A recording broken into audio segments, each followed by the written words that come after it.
Guys, what is going on? My name is Joe, aka Cap. I'm Dom, not Mysterio. A dash. And I'm back, baby. It's about fucking time. And this is the push. Guys, I got 5 my seconds voice into back. it, he fucked up the entire show because I was really looking forward to hearing your name at the end. I'll do a normal one when we sign off at the end of the episode, but I'm really just glad to see you guys didn't kill each other while I was gone. We came It very was very close. calm. Guys, Without you here. It was very calm. guys, we got Francis back. I got my voice back, which means it's time to talk about wrestling. Woo! Because what a freaking week Yeah. that it's been in the world of wrestling. This weekend was insane. A lot of stuff happened that I saw coming. A lot of stuff happened that I definitely did not see coming. And we're about to break it all down. So let's not waste any time. Let us jump right in to our review of SummerSlam 2025, the first two-night SummerSlam for WWE. The first of many. We did our prediction game, so we'll get the results of that as well. I, honest to God, think I might have done worse than I actually think I did. I did We'll get to just that. okay. Before we get into it, though, a real quick thing. I did get to go to SummerSlam this past weekend. I was there in MetLife, Lucky fucker. and I'm gonna say this now. This was an absolutely incredible experience. It was an absolutely amazing experience. I'm not somebody who, because of either, my money situation or, the fact that my work schedule is just pure chaos. I'm not somebody that has ever really gotten to go to a PLE before or a pay-per-view. Not one of the, especially not one of, the big ones, Big such four. as SummerSlam. Yeah. This was the first one I think I have ever been to. The last time I had ever even been to a live show was pre-COVID, and I went with this geed right next to me. So, and I think he'll agree with me when I say that that was an awesome night for us. That was a fantastic experience. So getting to be there, getting to be amongst the crowd, getting to just sort of be in that bubble of professional wrestling, it was an absolutely amazing experience. I had a wonderful time. But now that the sappy stuff is over, let's dive right in with our review of night one. All right, that was Scott? supposed to lead to somebody else with the card, so I will just start it I was off. gonna say Scott has the fucking results. He can start it. You could have. I'm so but used to you- Dom doing the card to start off the card. All right, all right. Night. I'll do it the first match. Somebody else to do the work. I do have it. I do have it in night 1 and 2 order. I don't know if it's exactly in order to the card, but night 1, Sami Zayn versus Karrion Kross, with the only one being Dom picking Sami Zayn to win. It was foolish of us to think that they had any plans for Karrion Kross at this point. Yeah. Yeah, I guess we can start off with. I mean, this isn't how they started off the night, but I guess we can just dive into this. Yeah. I'm going to, unfortunately, honestly agree with Francis. Guys, we were idiots to believe that that they were ever going to put Karrion over with this. We were idiots. We were honestly idiots to believe that. Mhm. I had held out hope that maybe T-shirt sales were going to at least let him get over a not even. Would you guys even regard this a mid-card feud? Because Lower mid card, Lower maybe. mid-card, yeah. I thought that, what, him pushing the amount of money that he's been pushing in T-shirt sales would at least have gotten him to go over in a lower mid-card feud with a guy who, now that this feud's over, no idea where you take him. Neither one of these guys have any direction. And And unfortunately for me, this was the weakest match of night one. Yeah. Unfortunately, this comes at the what's the word I'm looking for here? Comes at the expense of Karrion Cross. Yep.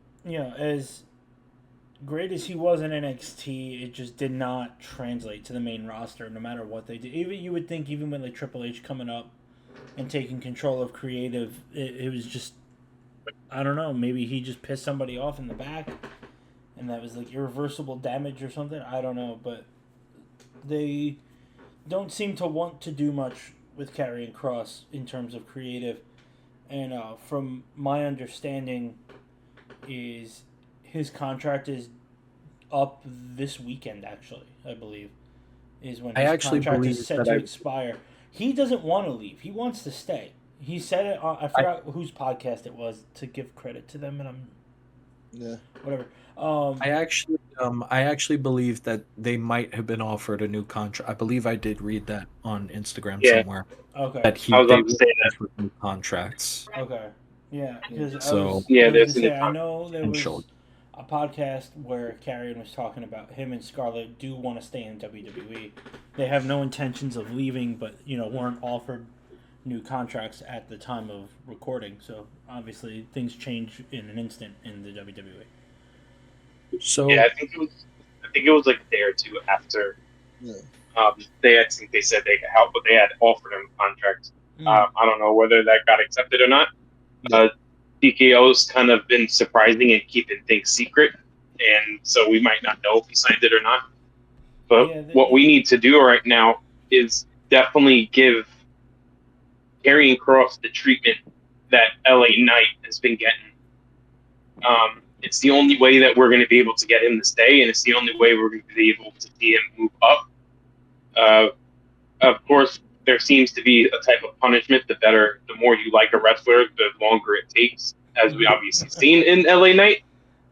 So it might not look good at first. I definitely think he should have won against Sami Zayn. Sami Zayn doesn't need it. He's good where he is as a mid carder, a high up mid card wrestler. But hopefully he stays because both of them. I mean, they love both of those. I mean, we all love both of them. Francis. I mean, what else can you say aside from I feel like a total fucking numpticon for thinking that Carrion's going to be advancing in any meaningful way. I yeah. I That's a new almost said one. That's a new I one. almost said I almost said something worse. The fuck could have been worse than that? I'll Don't even know tell what you you when said. I'll tell you when the stream goes off. But yeah, like I remember I think I ended up pitching this to you guys, Dom and Scott, when we were watching it at my place. Like, if Karrion does want to stay and like try and refine the fire that apparently WWE thinks was snuffed out, maybe go for a brief run in NXT or TNA or one of those places, dominate there for a little bit, rebuild himself back from the ground up. I would definitely like to see it. But the way things are going right now, Scott, you said the best. He deserves the LA Knight treatment where he goes away for a little while, even after being red hot, comes back and gets back down to business going up against an upper mid carder or just plain old upper card in general would really be beneficiary to him. But in the meantime, it looks like he's unfortunately stuck in a position of meaningless guidance, as it were. So I wanna bring up this question because I think it's important. Like I said before, I had heard that it's possible that both Carrion and Scarlett were offered new contracts. I'm gonna be honest, I don't exactly know. I'm not seeing a reason that they should take it, to be honest. Yeah, I I think mean, it is going to you are going to have to offer him let's just call it what it is. You're going to have to offer them a lot of money, I think. Let's just get that out of the way right now. I don't even Two, think it has anything to do with money. I just think he has to have some clause in there that says, I want to win the damn title. I want to get some wins. I want to start getting titles. That's the thing. He doesn't even need a title. He just needs to get like some TV time and like be fucking. He needs better win booking. some matches. Yeah. Not just TV time. He needs wins. Mm-hmm. He needs wins. He needs to be getting over in feuds. Because I honestly can't remember the last time he won a match. No. Forget about the last time you saw him on TV. When was the last time you guys remember him winning? Yeah. He needs wins. You need to build this guy as credible. I said it while I was in the arena. I don't understand what this guy doesn't have. The Wins. entrance is awesome. The look is everything WWE should be looking for. Scarlett is Scarlett, let's be honest. Yeah. The theme song rocks. He's not that bad in the ring. I know a lot of people think he's boring. I honestly don't think he's that bad. No, he might need a little help from his opposition, but he's good. I don't understand what's not clicking here. What is missing here? And a lot of people in the IWC will say, "Oh, he's a bad wrestler." Bro, this is a company that I'm going to drop something on people that they need to understand. Guys like The Rock, guys like Hulk Hogan, even guys like John Cena, none of these guys were spectacular wrestlers. Goldberg. Even That was WCW. Goldberg, Stone Cold. None of these guys were necessarily like spectacular wrestlers. Compared to people nowadays, they're very boring. They're very plain, very safe. So, is that just the thing? Is he just like the right guy in the wrong time? That's the thing, because I feel like that's the same issue the Miz has. Like, right? Like, Daniel Bryan called him safe in the ring, and he got all pissed off about it because it's like, oh, because he's not doing suicide dives and like flying headbutts and shit. You know, you don't need to be flashy to get over. You really don't. You know, he's a great technical wrestler, in my opinion. It's kind of funny because now that I actually think about that, when Daniel Bryan said he's safe in the ring, it's funny. Yeah, Miz was safer, but I'm pretty sure the Miz also has a better picture behind himself. Like, he has a better row of championships than Daniel Bryan does in WWE. So 2-time Grand Slam champion.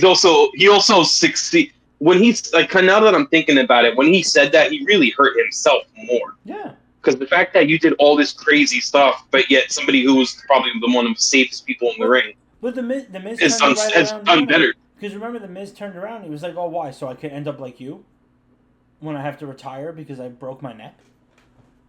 Yeah. Okay. I mean, they have about the same championships. They have about the same. I know the Miz has more mid-card titles, and tag teams. I think Miz has more too. All right, guys. I want to bring it back to the main conversation here. Sorry, I was just thinking. I'll make this last point, and then we'll move on because we have a lot of matches still we need to cover here. I'm not understanding what the problem is with Karrion. And like I said at the beginning of all of this, if Karrion and Scarlett do decide to re-sign, I have no idea where you take them here. As it stands, I have no idea what you do with Sammy. Yeah. Honestly, I know what the problem is. It's three things, but it's all one grouping. Cena, Roman, and AJ Styles. What did AJ do? They're kind of all being pushed more because there's all of them. They're kind of around the last lick. AJ Styles says we now know there's a countdown for AJ Styles because he said SummerSlam was his last one. Cena's at the end of the year, and Roman, it's just he's never on TV, and it's gonna just get to a point where he just goes to Hollywood like everybody else did. Yeah. Well, that's the thing. I think Karrion's main issue stems from his debut on the main roster.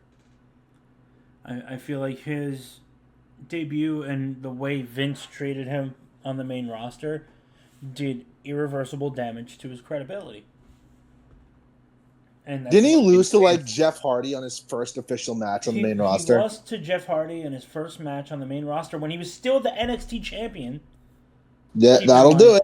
And Vince had him in like fucking gimp gladiator gear. It was weird. It was like, that's right. They turned him into Lord Humongous from Mad Max 2. Basically, yeah.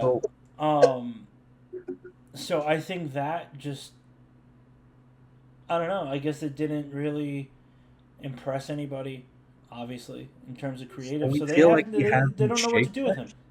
Huh? And we feel like he's shaken that because let's be honest, as ridiculous as that was 5 years ago. I understand that, but it also doesn't hurt that he still had the whatever fucking bootleg Judgment Day faction. The Final Testament, that wasn't good either. Final Testament did not do him any credit. And that was kind of recent, so he's still kind of hurt on that one. But now that he has this little, never saw them. Exactly. That's the thing. That's what hurt him.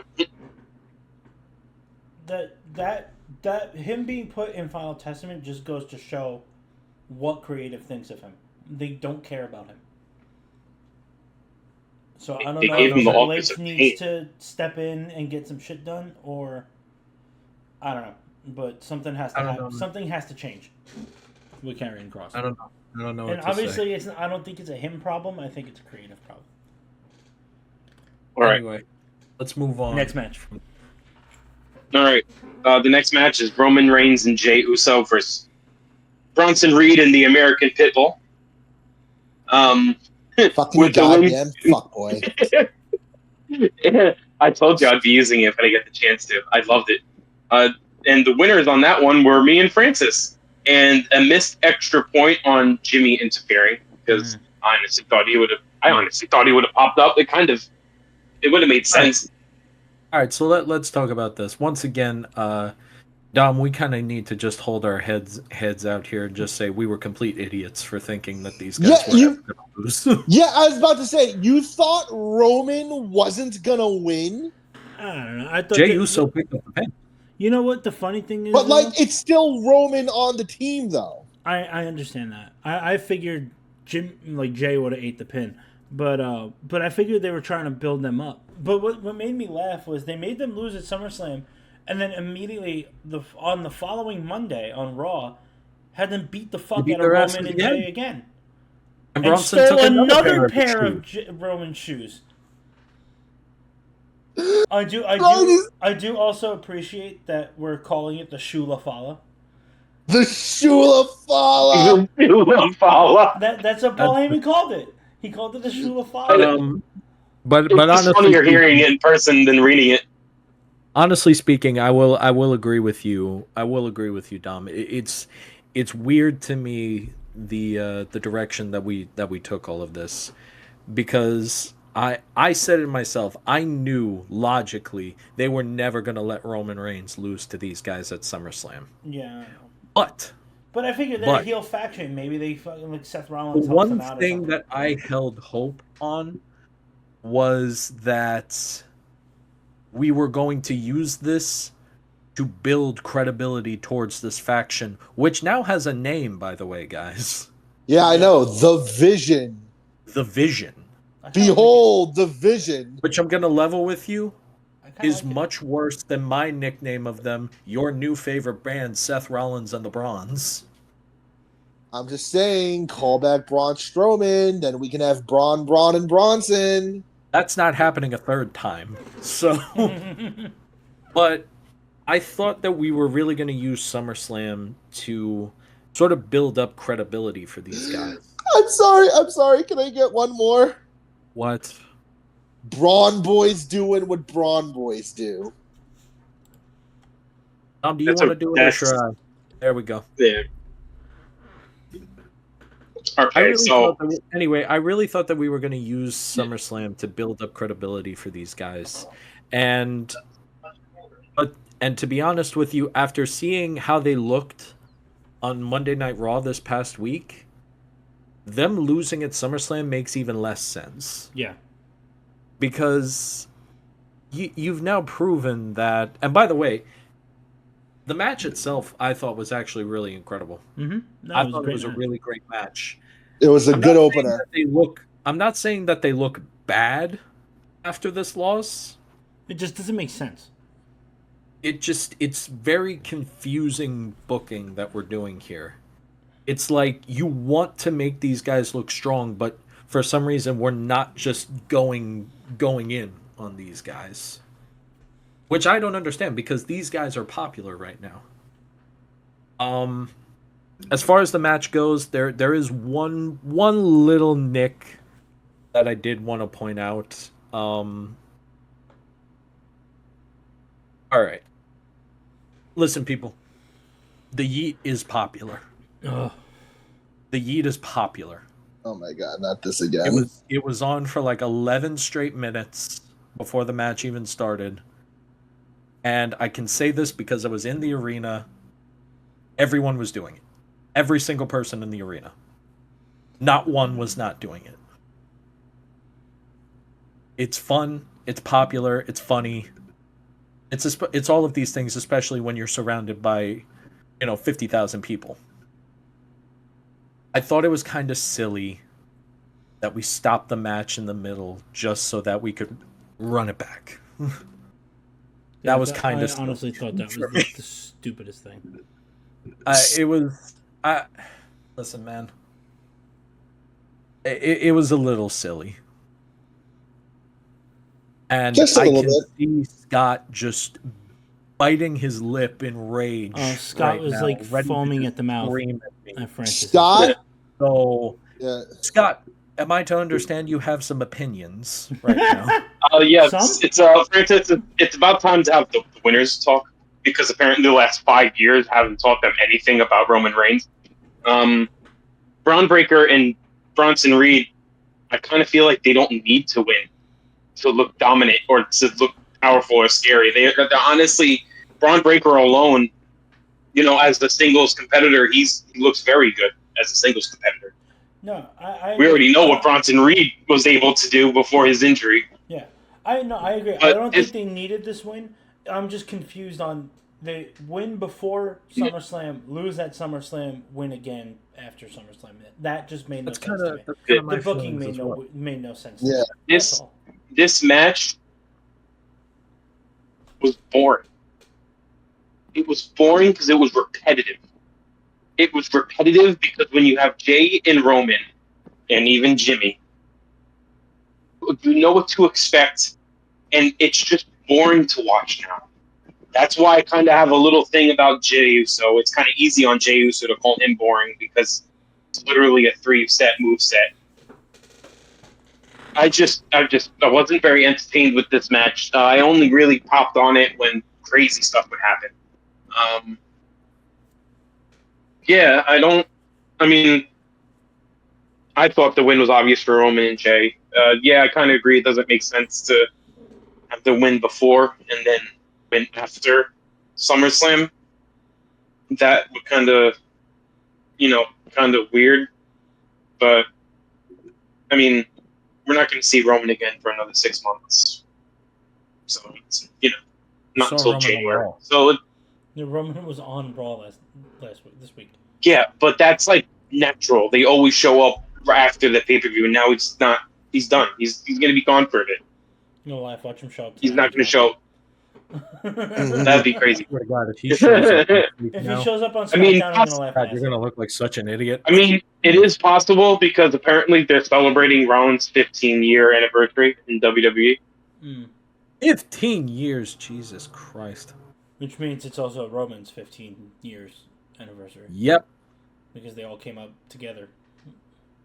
God, we're old. Uh-huh. But yeah, unless anybody has anything else, I'll move on to the next. I mean, it was a solid I was match. almost positive he was going to yell about the mid-match yeet. But No, that thing's. Scott was I have something to say about it. Scott was I have something to say smoking at the time to pay attention to it. Yeah.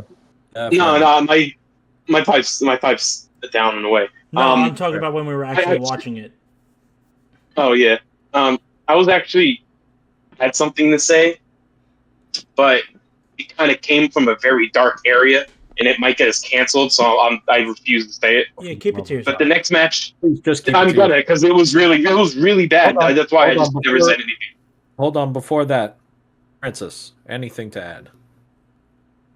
I kind of knew who was going to win because, like, yeah, it's the modern WWE faction, which consists of one guy and his two flunkies, and the two flunkies more often than not lose than when they win. So, yeah. Wow. That was actually He's that gambling was now. actually very insightful. Yeah. Roman don't have flunkies no more. He has family. Now, there is one Diesel. particular thing that did happen after this match that some people were worried about. It's the fact that Braun was seen limping and had to sort of be helped to the back area. It actually showed up again later on in the night. His knee was like Wait, which one? up. Braun. Yeah, which one? Breaker. Breaker. All right.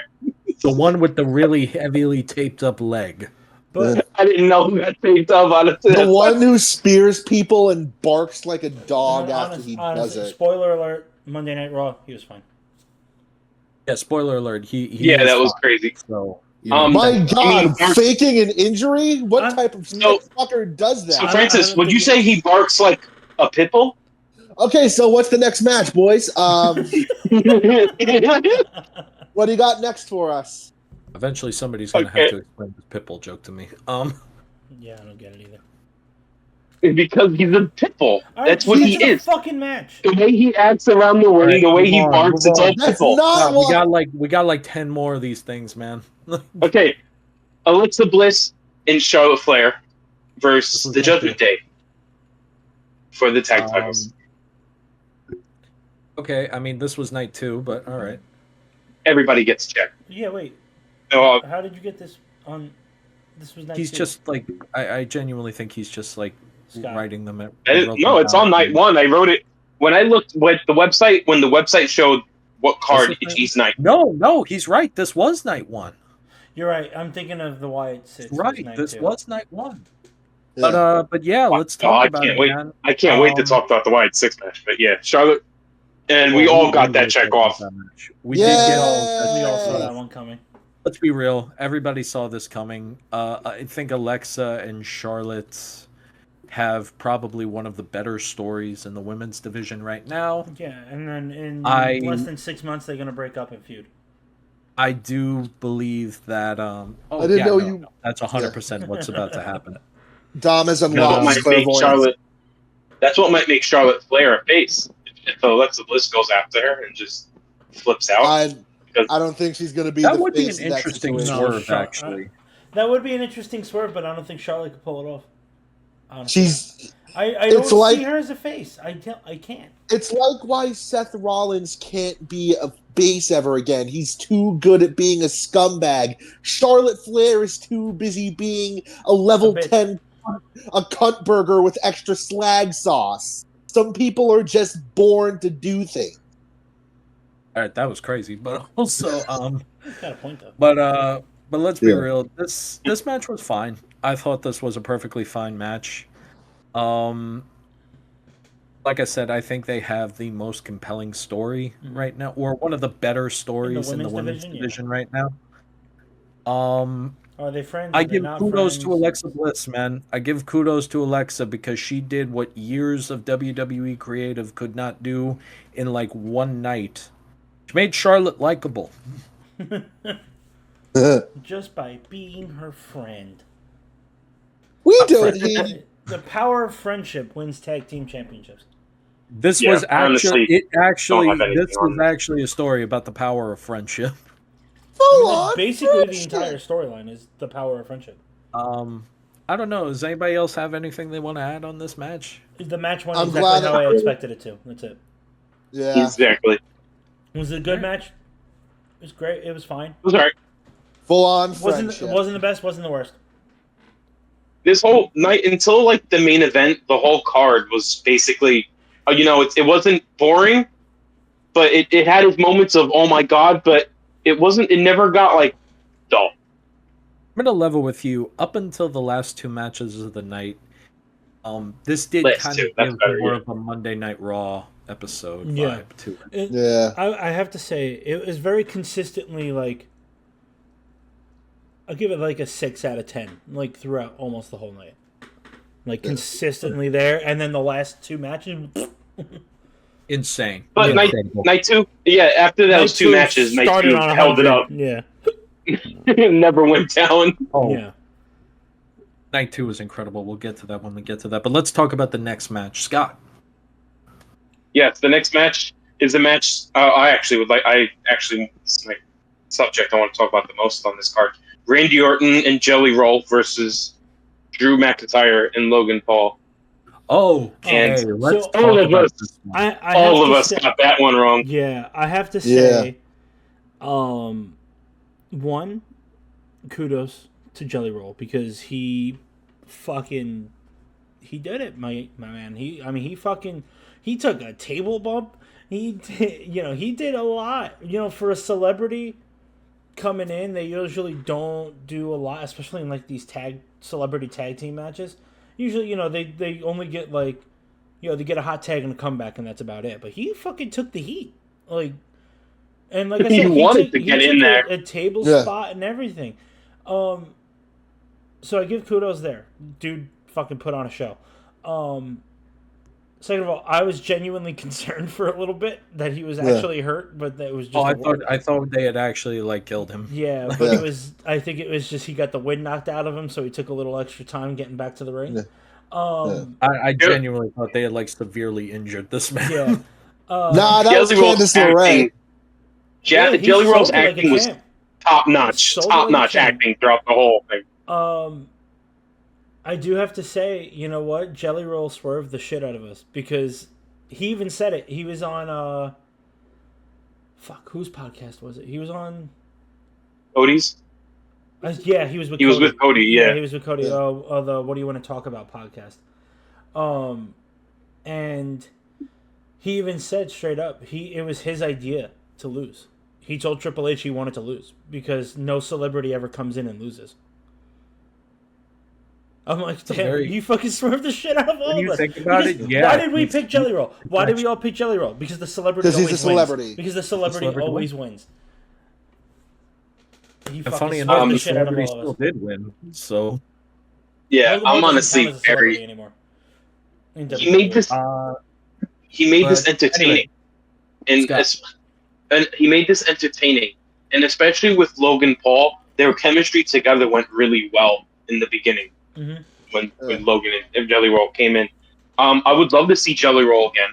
Same. I'm not necessarily into the entertainment part that he does, but I've always liked him out, because I've seen videos of him outside as a person going to courtrooms and fighting against drugs and other stuff like that. And I've always liked the guy. I know he has a great heart, and I honestly would like to see him again. I love the fact that he wanted to lose, especially with two people, with Drew and Logan, who, they could have taken the loss and nobody would have thought any different from them. Yeah. So yeah, definitely come back.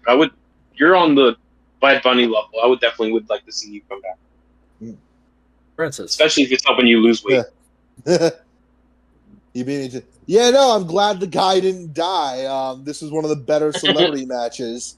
Did he try to do like a springboard handstand or something? He did one spot that we're all like, "Holy shit! I wasn't expecting that from Jelly Roll." I think that was the Black Hole Slam. Yeah, he Yeah, did the Big Boss Slam. Yeah. Big Boss Yeah. Slam. Yeah. Yeah. Because I was like, oh shit, they fucking brought that back? All right. Nobody So does the Big Boss Slam anymore. Yeah. This is what I got. This is what I got to say about this match. I'm somebody who has sort of mixed feelings when it comes to celebrity matches. I oftentimes feel like they're kind of cheesy, to be honest with you. They have a history of sort of just being like Shit. a nice gesture to somebody who is more of a fan than anything else. And Jelly Roll, I actually am a fan of his. I do like his music. I like his music a lot. But I didn't have a lot of hope for Jelly Roll, man. Mhm. And I've been trying for so long. I told my girlfriend before the show, I've been telling myself for so long that I don't want to like this. But Jelly Roll himself, man, it's like he looked at me and said, Fuck you. I can't let you, Cap. I can't let you not like this. I can't let you not like this. Jelly Roll is great. This whole thing was just astounding to me. His technique for somebody who has been training for what, a month, A few months. 2 months at tops, Mhm. was incredible. And then I looked at the names of the people that had been training him, and I'm seeing names like Kevin Owens and Jacob Fatu and Bubba Ray. Prison. I'm Yeah, you looking. thought you- I'm looking at the names of the people that are training, and I'm like, oh no, no fucking wonder he's doing this great. Look at these Yeah. people. Yeah. You thought you could mention Jacob Fatu without being His- reminded of prison. His It definitely gave him the right people to work to help him. his selling, Definitely, those three. his selling. My God, this man sold Right? better than most like 10-year veterans Yeah. of the industry have sold. That spot through the table, I genuinely thought that we had severely injured this man. I had a moment of Jerry Lawler in my head going, "Oh, that's it, he's God, dead." he's broken in half.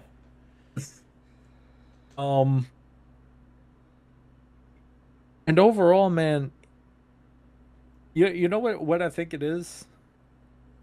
And I think it's almost perfect that he did go against Logan, because he is the antithesis of Logan Mhm. in a lot of ways. He's clearly not that athletic of a guy. He's lost a lot of weight, give him credit, but he's not that athletic of a guy. You know, the man has a record, he's done time. And I think the biggest thing of all is the fact that people just sort of naturally like him. Mm-hmm.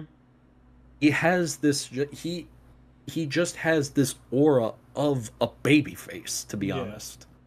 And it doesn't It's feel himself. forced, and it doesn't feel like it's inauthentic or anything like that. People just want to like this guy. He corrected his life, so everybody's like giving him that Like, chance, and he's been showing it. and he said it Definitely been perfectly. showing it. And he said it perfectly in an interview. I think it was with Jackie. He understands entirely why Logan wouldn't like him. An old, like, a big fat guy came into the ring, has done a bunch of stuff that he's been doing for 5 years, and people love him for it. Yeah. I think. Well, look, You know what? we Maybe like it's you. just me and There's the a fact reason that you're he still has in control. WWE. Is the fact that we like you in the ring. You know, and maybe it's this like trolling of Logan that he's doing is the reason why I like this so much. Probably. It Maybe. probably is that. I ain't gonna lie. But It definitely helps. this, before the main event, honestly, I would have regarded this as my match of the night. And you know what, Scott? You're absolutely correct in saying this. I almost respect him more in the fact that he pointed out something that psychologically I don't even think I knew was the case, in the fact that celebrities never lose. They never Honestly, lose. never crossed my mind. It never. I When he saw said that, I saw literally that thought line. about it, and I was like, I He kind was of right. because I was instantly went to Logan because I know he had a tag match with the Miz, and I think they lost. He But won that match. that wasn't a. But at that time, that now it doesn't seem like he was a celebrity. That was just his intro into being a professional wrestler, But which he he still actually won. likes doing. I was He gonna still say, won. He did. He did. he All won right. that- Yeah. Logan Paul won his first match. He in the did win that WWE. match. Importantly, he got the pin. All right. Mhm. So yeah, that's. I've never So, really thought about that. It was That's interesting because psychologically I had never even considered that was true, but when he said it, I was like, "Oh shit, yeah, no, he's right." Every celebrity that comes into WWE and has a match wins. They never So lose. it's I want to give him even more credit in going against the grain like that, because they could have very easily either had him pick up the pin Um, or, you know, he performs some crazy move that leads either Logan or Drew right into an RKO. Yeah. And I don't think anybody, and, you know, either him or Randy would have got the pin. And I don't think anybody would have looked worse for it, No. to be honest with you. I don't think anybody looks bad after this match. Mostly because the match itself was so fun. Yeah. And like I This said, became more it's- about Jelly Roll than anybody else. So we were like, Jelly Roll's impressive. The match was amazing. I'm good with whatever outcome it was. I'm good in the fact that I do want him back. I do want to see more of this, to be Yeah. honest with you. I think it also opens a door for him to come back at some point. yeah, I agree. Whenever that point is. Yeah. Now, am I saying I want to see him eat up a Royal Rumble slot? Maybe not. If you have him be like Drew Carey in 2001, I wouldn't cancel him not making a Rumble appearances because sometimes, usually when they try to do a Rumble in just the wrestlers, sometimes I don't know, they usually don't hit like they used to. Yeah. You need those surprises every I once mean, in a when you while. think about it, one of the most memorable spots in this past Royal Rumble is I Show Speed getting obliterated by Breaker. Yeah, right. Yeah. We need some of those moments. again, like Well, Drew Carey, have Jelly maybe. Roll be the new Drew Maybe. Carey. Not even Maybe. that. I'm Don't not insult gonna Jelly Roll like that. I'm not Yeah, gonna that's say that it's a hope. No. but- 90s Drew Carey, back when he was fat. Even worse. exactly. Don't disrespect them like that. We like but- him now. He's skinny and he's doing the prices right. No, but Anyway, Yeah. listen. I get Listen, what you're the point- saying. Like, I like the Oh, go idea of. I'm not sure if I want him in like the Rumble because it's like it's one of those things like he's gonna come in and you'll be like he's not gonna win, but it's like he can have some fun in there and make it fun for everybody. No, else. but like, Cesaro gets a spot, and we all think the same thing. Yeah, exactly. But like that's I also agree with Scott of when they do it where it's like it's just wrestlers, like there's no surprise entrance, there's no celebrity appearance, like no it kind of feels like almost dull in a way, you know what I mean? Like you expect like I don't know, maybe we're just spoiled at this point because like I feel like most of the time it's like you expect like a retired wrestler to come return, like, when they used to have, like, fucking, like, Roddy Piper show up, or Jerry the King Lawler, shit like that. It's like, I feel like we haven't really had that a lot lately. No. So I'm like, like, we didn't get, like, Mighty Molly Holly this year. Yeah, I don't know, man. Am I saying... I'm not saying I want a U.S. title run out of this guy. No. Or anything like that. Not at all. No. No, that's too much. No. But am I saying that I would be mad if Jelly Roll had another match in WWE? No, I would not be mad, to be honest with you. Mm-hmm. He better keep doing it. I want to see him break 200. Now that he broke 300. All right. Zay- Anyway, He can't go less than 200. He'll be all fucking, like, he'll look like Fat Bastard at the end of Goldmember. come on, man. Yeah, that'd I be love really like say fun. skin though. My neck does look like a vagina. Guys, this card wasn't really that nice to us. Some of us. The next card match, Tiffany Stratton, Jade Cargill, with all of us getting an L. We're picking Jade Cargill for this, which is kind of surprised the hell out of me. I was I'm gonna level with shocked. you. Yeah. I think I think was this so is like pissed. the worst we've ever done in this Yeah. predictions. I think this might actually be Dude, the worst we've I ever think done. we all got like maybe like 2 or 3 points each, something like that. Yeah. I think I'm at 1. We definitely confirmed this. Night after night 1, it was all of us with 3, Cat with 2. I can confirm that. I'll give you the final score at night 2, but you had 2 and exiting night 1. Crazy shit, man, crazy. But anyway, let's talk about this match. Oh, yeah, you guys got the bonus point at the end of this one. I didn't. I'm not gonna lie, man. I was disappointed with this one. I was And shocked, if it honestly. hadn't been, Yeah. if it hadn't been the Sami Zayn and Karrion Kross match, I think honestly speaking, this might have been the worst match of the night. No, I fucked that score up after night one. My bad. Just continue. Look, it's so frustrating seeing. I don't know if it's like too much faith in Tiffany or just not enough in Jade whatsoever. I'm not understanding what the problem is here. Again, I'm not understanding what the problem is with Jade. I will think help you with that. This was, in every sense of the word, this should have been Jade's night. It should have. It should have been Jade's night. And I'm not understanding why we don't just pull the trigger on her. And the fact that she lost clean too, on top of everything else. Yeah. The fact that you had Tiffany beat her clean in this match, I feel like it does do some harm to the progress that we've been making with Jade, to be honest with you. I think this hurts it. Because are you really going to give her another shot, like right off the bat? I don't know. Yeah, she's going to have to Are you gonna throw her in? Are you gonna keep her as a number one contender, but you're gonna throw somebody else in as well, and then it's a triple threat match? I don't know.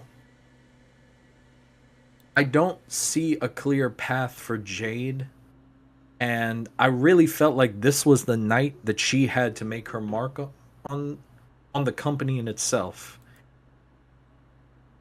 And now that she hasn't, I don't know, man. I don't know where we take this. So I now leave the floor open. Go ahead. Francis. Hand. But in all seriousness, I can actually see why they went with Tiff instead of Jade. She is still wildly popular, and there is a way to salvage this. Probably have Jade win the Women's Royal Rumble in come January. You know, have it build up to something bigger, a big comeback story. That's about the best I got. Yeah, honestly, I feel like it's one of those things that, like, we all thought she was ready to go with the title, but maybe they're I mean, for all we know, they're saving that for something, maybe a bigger moment, like Francis said, maybe win the Royal Rumble, or maybe even Elimination Chamber and go on to win at Mania. That too. Like that bigger moment. So who knows? I don't know if it's a matter of like if she's gonna win. It's more a matter of when. If that makes sense. But how long are we gonna wait on this? No, I get that, but I think it was one of those. I feel like this was one of those situations of, do we give Jade the title now and cut Tiffany's reign short, or do we wait on giving Jade the title and let Tiffany run with her title for now? And I think letting Tiffany run with the title for a little longer obviously won out, but if those were the two options, because like I said, I feel like there might be something down the line for Jade. I still think that they're gonna feud her with Bianca at some point. Here's how I look at it, man. I don't disagree with anything you're saying. Tiffany lost tonight. Congratulations, you've essentially given her 6 more months as WWE Women's Champion. Mm-hmm. Because I feel like the way that they have built Tiffany, and this isn't me hating Tiffany at all. No, I'm a fan of Tiffany. I like Tiffany. But you've essentially told us now at this point the only spot that this woman is losing this title is at either WrestleMania or SummerSlam. Mm-hmm. I don't think we're gonna wait till next SummerSlam. So you've essentially bought this woman 6 more months as WWE champion. Yeah, is what this tells me. Basically, yeah. Are we going to have to? Which means you're basically telling me that, you know, if you want to see Jade win the belt, you're essentially gonna have to wait another 6 months Yeah, do it at Mania. It's a bigger before moment. she gets to that before she Yeah. gets to that point.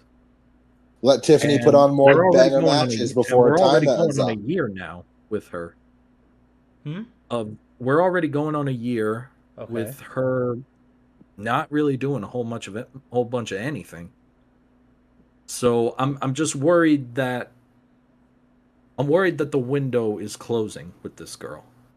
I get what you're saying, but that Um, also implies that there's 6 months that they could do a lot with. Francis, what are you doing?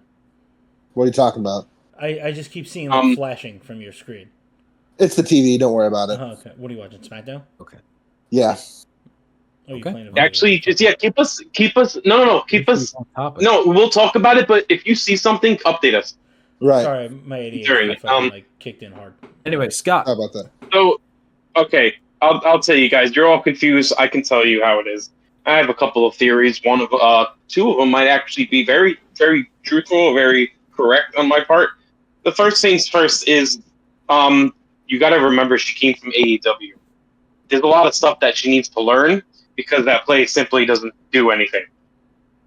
Um, second, I do think she needs a little bit more time. I don't know what it is, but she's not just there yet. I know it's something. I know definitely the mic. She needs to get a little better on. But this is the big one for me, and this is, I think, the reason why Tiffany won. Um, she's doing a hell of a lot better with this title reign than I think than Triple H thought she was going to do.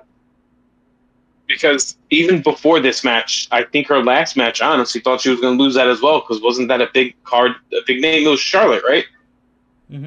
Didn't she versus Charlotte recently? I honestly thought she was going to lose that match. Not only because Charlotte Flair is you know her namesake, but I kind of feel like Triple H likes to, like he did with Roman Reigns, he wanted to extend some Vince stories into it, and I feel like they wanted to give her a bunch of titles, like up to Ric Flair's amount. But now I don't think that. I'm gonna be But I honest honestly with you, think it's Scott. because Tiffany Stratton's doing an amazing job with that title. This match was very good. She was very entertaining, and it still feels like maybe Jade Cargill's still needs she feel like she's being too moved around. Like she's like she needs this not there as in calling it herself.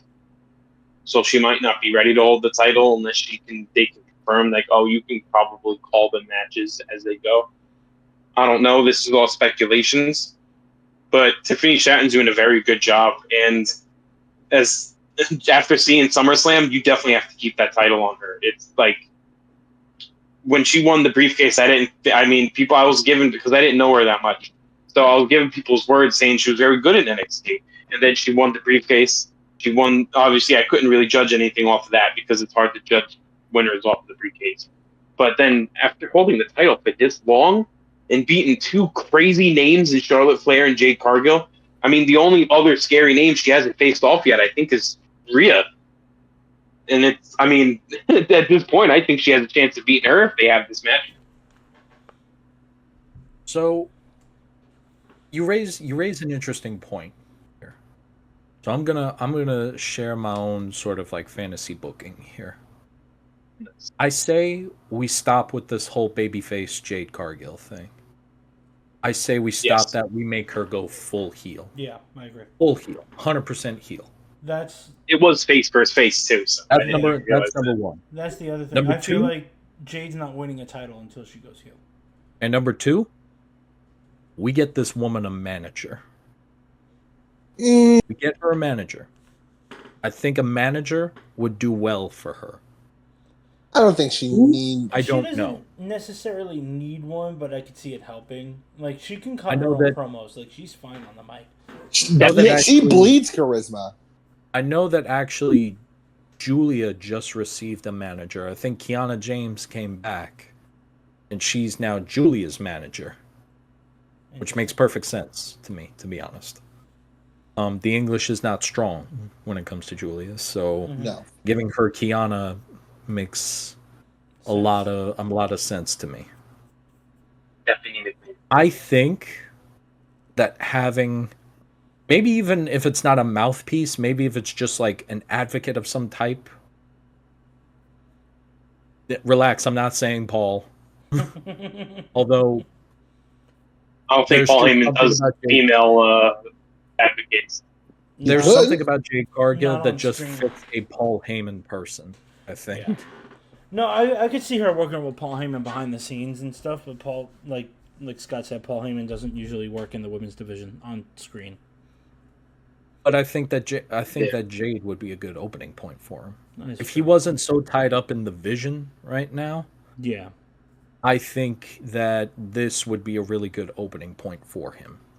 But I think that if we get her a manager, it's just some sort of advocate of some type. We get her a manager, we make her go full heel. I think this time come WrestleMania, she mops the floor with Tiffany. But that's on. Yeah. That's basically. I don't know. All It's right, just a bit of fantasy book in there. Yeah, I get you. All right. What's the next match? I think it's So just the main event. the main event for night one, which kind of helped me in Cap, is CM Punk winning, which all of us got, but Cap and myself get extra points for correctly predicting Seth Rollins catching in his Money in the Bank briefcase. Okay. Guys, I ain't gonna level with you. Excuse me. This match made me damn near cry. Shut up. I damn near cried when I saw this cash in. Before we get to that, I'll talk about the match. Personally, I thought the match was good. I thought the pacing was kind of weird, to be honest with you. There were certain parts to me that felt like this was like really slow. Like really slow, even as far as the Gunther match goes. I was gonna say it's usually when you have Gunther like that, it's usually but slow. Here's the thing, man. On TV, it feels like kind of slow. In real life, this feels like in person it drags. I know. this feels like a marathon, man. I honestly think we hit. This is like we hit it sometimes with mid carders a lot. We don't really hit it with main event people because it's very rare. But I just don't think they mix. You don't like think them fighting each other? I don't think their styles mix. I don't think it has nothing to do with their wrestling skills. It has nothing to do with their abilities. It's the way they wrestle. I don't think it mixes together. You know what? I would agree with that. To be honest with you, I would agree. I think that this match, honestly, it suffered with a lot because of the pacing. I mean, on that, I'd probably put that up. And then, like, after he started bleeding, is where shit turned up real quick. First of all, because I thought it was a botched blade job, to be honest with you. No. That's what I thought it was. I thought that this man was actually blading for a minute because he came out rinsing, gushing all over the place. So, remember when we did the predictions originally? I made a comment. Actually, no, I didn't. This didn't pop up until Saturday morning. Saturday morning, I read an article, and I saw multiple TikToks talking about it. That apparently Gunther needs surgery on his nose. Ooh, he needs some kind of surgery on his nose. Was all that blood coming out of his nose? So, what you didn't hear because you were there live, and you don't get to hear the graceful voice of Michael Cole. He made a comment saying that he was like, "Oh, I think Gunther's nose is broken."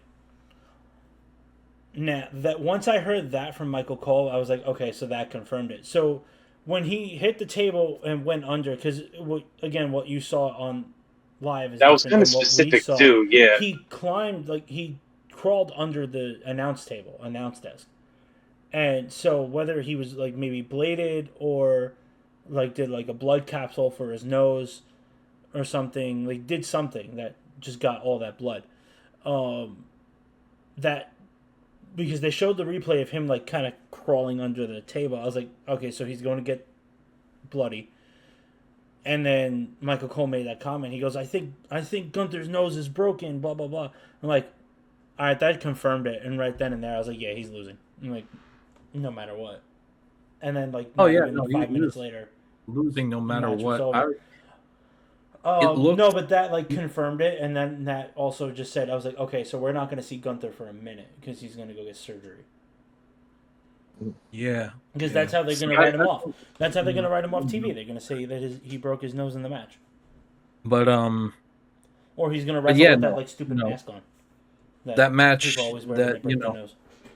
Yeah, blood the did Undertaker cost him. Phantom of the Opera mask. Yeah, or the Cody. Yeah, Kirk Odd. Yeah. But that blood spot did cost Gunther.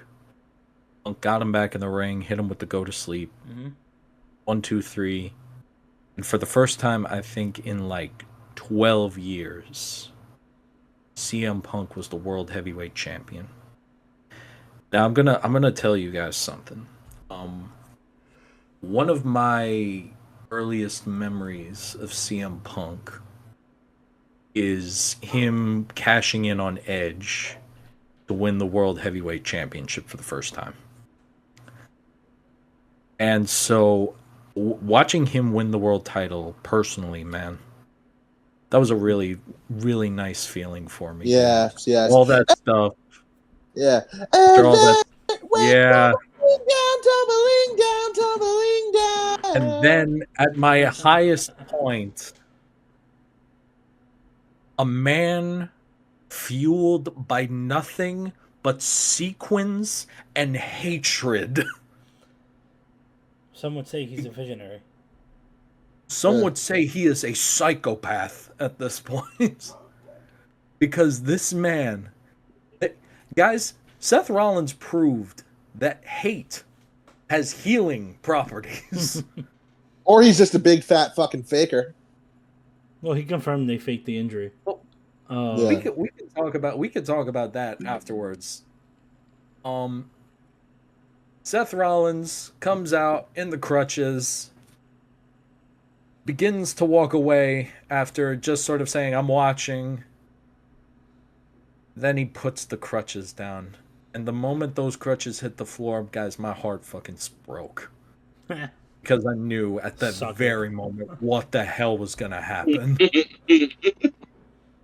Dom, you had such an amazing prediction I for know, the I Cena wanted it to be real match. so bad. And I wanted that to be the case so badly. But once again, we were idiots to think that he was going to cash in on anybody else but CM Punk. I know, but, And this is where... Hold on. This is where... I'm sorry, Francis. This is where I come in. Because I love showing people like idiots. Because... Shut up.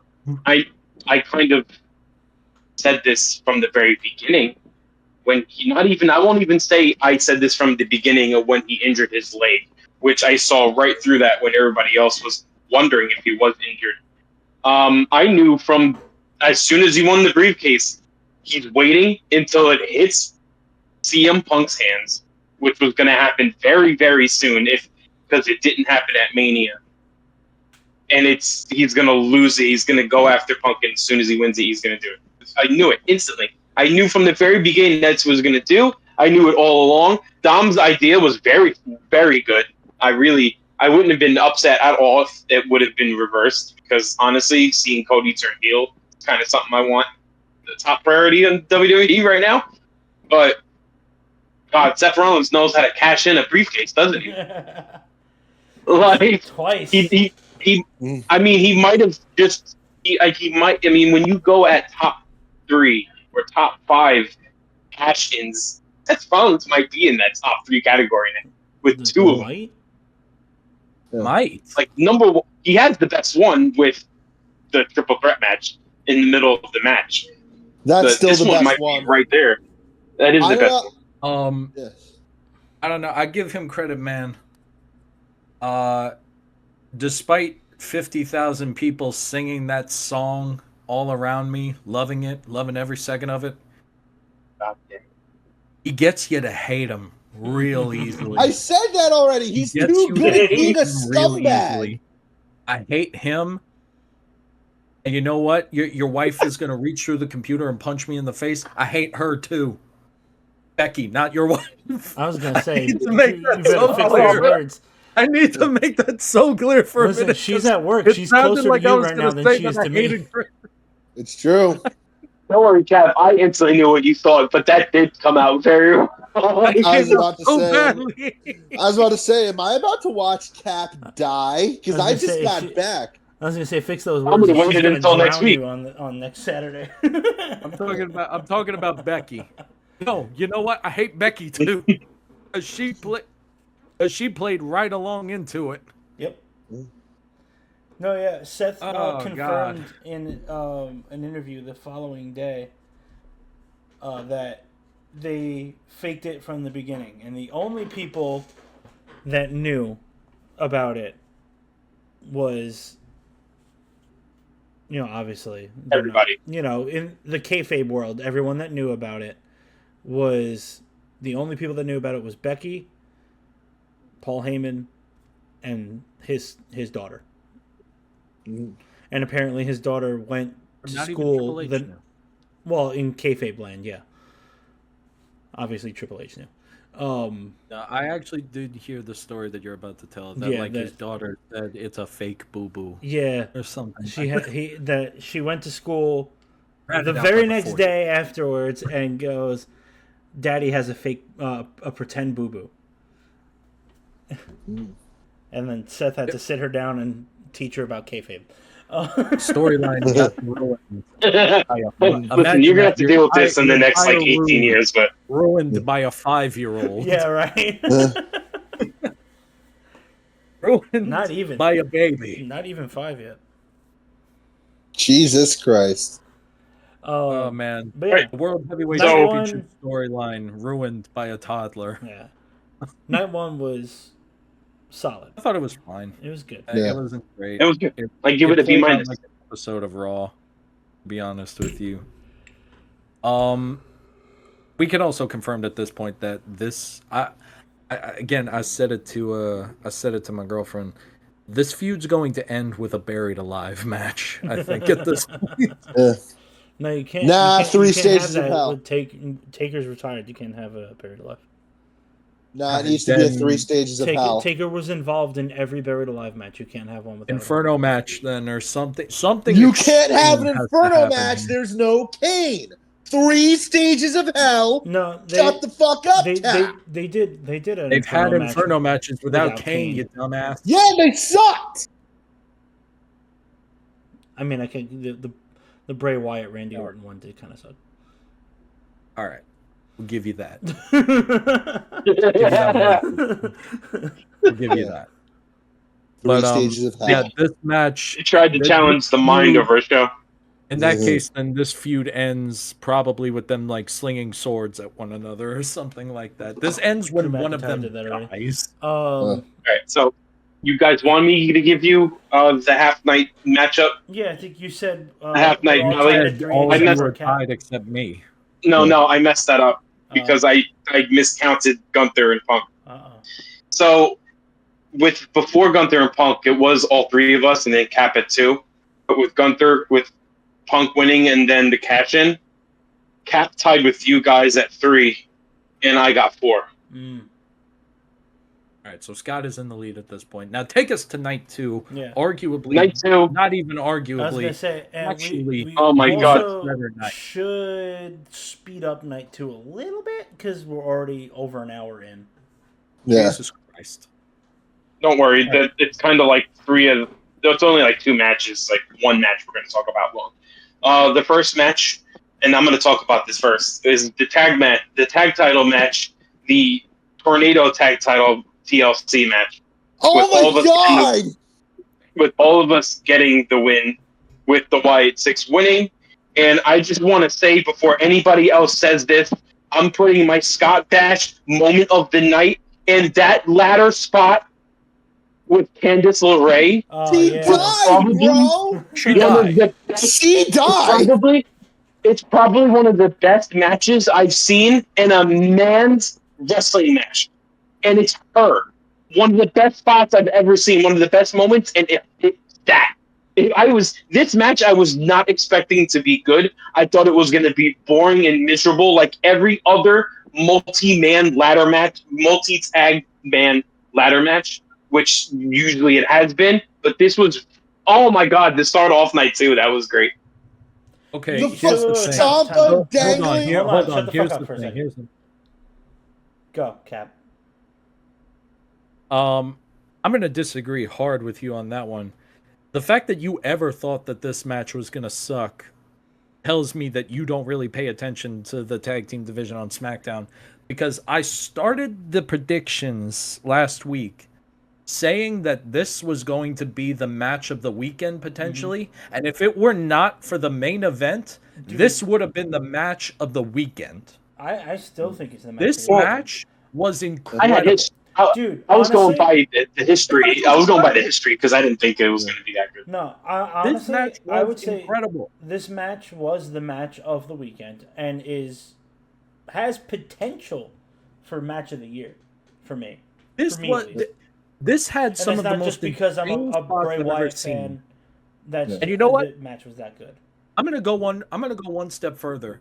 I think that the fact that more people aren't talking about this match is criminal. I think it is criminal that we are not talking about this match more. Also, Let's take away the Candice LeRae spot for a moment. Tommaso Ciampa is Spider-Man. Tommaso Ciampa. Yeah. He is Spider-Man. Tommaso Ciampa, while dangling, That man's got next level. That man's got the grip strength of a Super Saiyan. Bro, he legitimately just went whoop and just turned upside down to dodge a spear. Like, he how fucking cool inverted was himself. that? He How was fucking cool hanging was What's that? that? 15 feet above the ring. Do you understand that this man's grip strength wasn't that of like a Of a death Super grip? Saiyan. He'd have been falling on his neck, directly on his Surgically head, repaired 15 neck. feet above the ground. Yeah. He'd be dead. He would be dead. And the fact that more people are not talking about that, let me just make something perfectly clear. If Logan had done that, y'all have been demanding him to have the WWE Championship around his belt right now. No, I wouldn't. But the He fact that should have already had it around his waist. That Ciampa pulled off probably some of the most insane athleticism I have ever seen is crazy. The 4 consecutive table spots. That was Yeah, that Four was funny. fucking cool. consecutive table spots. All 4 corners of the ring got a table spot. And right after the Candice LeRae spot. Right after that. Like, Yeah, no, literally. Spot. Insane. This match had people cheering for Fraxium. Yeah, Yay! that was something I was not expecting. Frazier I love and Fraxium. got over in this match. From this Yeah, match the ring. alone, I expected the machine guns to be great in this match. They have made a it's- career it's off the of guns. this match. Yeah, they love this shit. DIY. I repeat, the Ciampa thing. Street Profits. These guys don't know how to put on a bad match. Andrade and Phoenix. I mean, This match got people to care about Andrade. yeah, that deserves match of the year right there, just for that. This match got people We got to put that on care TikTok to be like a about match of the year of Andrade. the tag match because they got the fans to care about Andrade. And then the Wyatt 6, man. Oh my god. God, these people are so good. I want these people. I am so glad that these people are finally getting the TV spots that they deserve. All of these people are so good, man. All 5 of them are so good. Yeah. Gacy and Loomis are a perfect tag team. Yeah. Set up in the at the front of the arena with, Uncle Howdy just rocking in the chair. You got Nikki just like crawling around at his feet. That big monster Rowan standing right behind him. It's perfect. Also, It is absolutely perfect. on a side note, quick minor topic change. Oh, I know we didn't really get a chance to talk about this, but speaking of the Wyatt Six, our current tag team champions, the Wyatt Six has a attraction at Universal Studios this Yes. Halloween season. They will be a part of Halloween Horror Nights, both in Florida and California. Oh, that's perfect. So not only do they have merch, but they also have a haunted house attraction happening. That's all about the Wyatt Six. And That's perfect. I would assume the Fiend, because the Fiend is like the big thing on the merchandise and all the posters that I've seen it's the Fiend's face and then the Wyatt Six logo. So it's like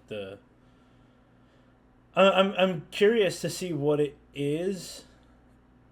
And obviously, if anyone can get down there to Florida and or California to see these things and want to share with us, please let us know. Yes, please let us know in the comments if you're able to God go. only knows if any of us will get down there. God, if I could, man. If I could. But anyway. there's nothing else I can say other than the fact the match that was these amazing. people are doing it. Yeah. Ray is looking down so proud right now. So 10 out of happy. 10. Change a I thing. open the floor. Next match. Anybody else? All right, No. yeah. Next match, Dom Mysterio versus AJ Styles for the Intercontinental Championship. This was my second favorite match of the night. I thought it was really good. Yeah. Sorry, with everybody but Francis getting the fright. Mm.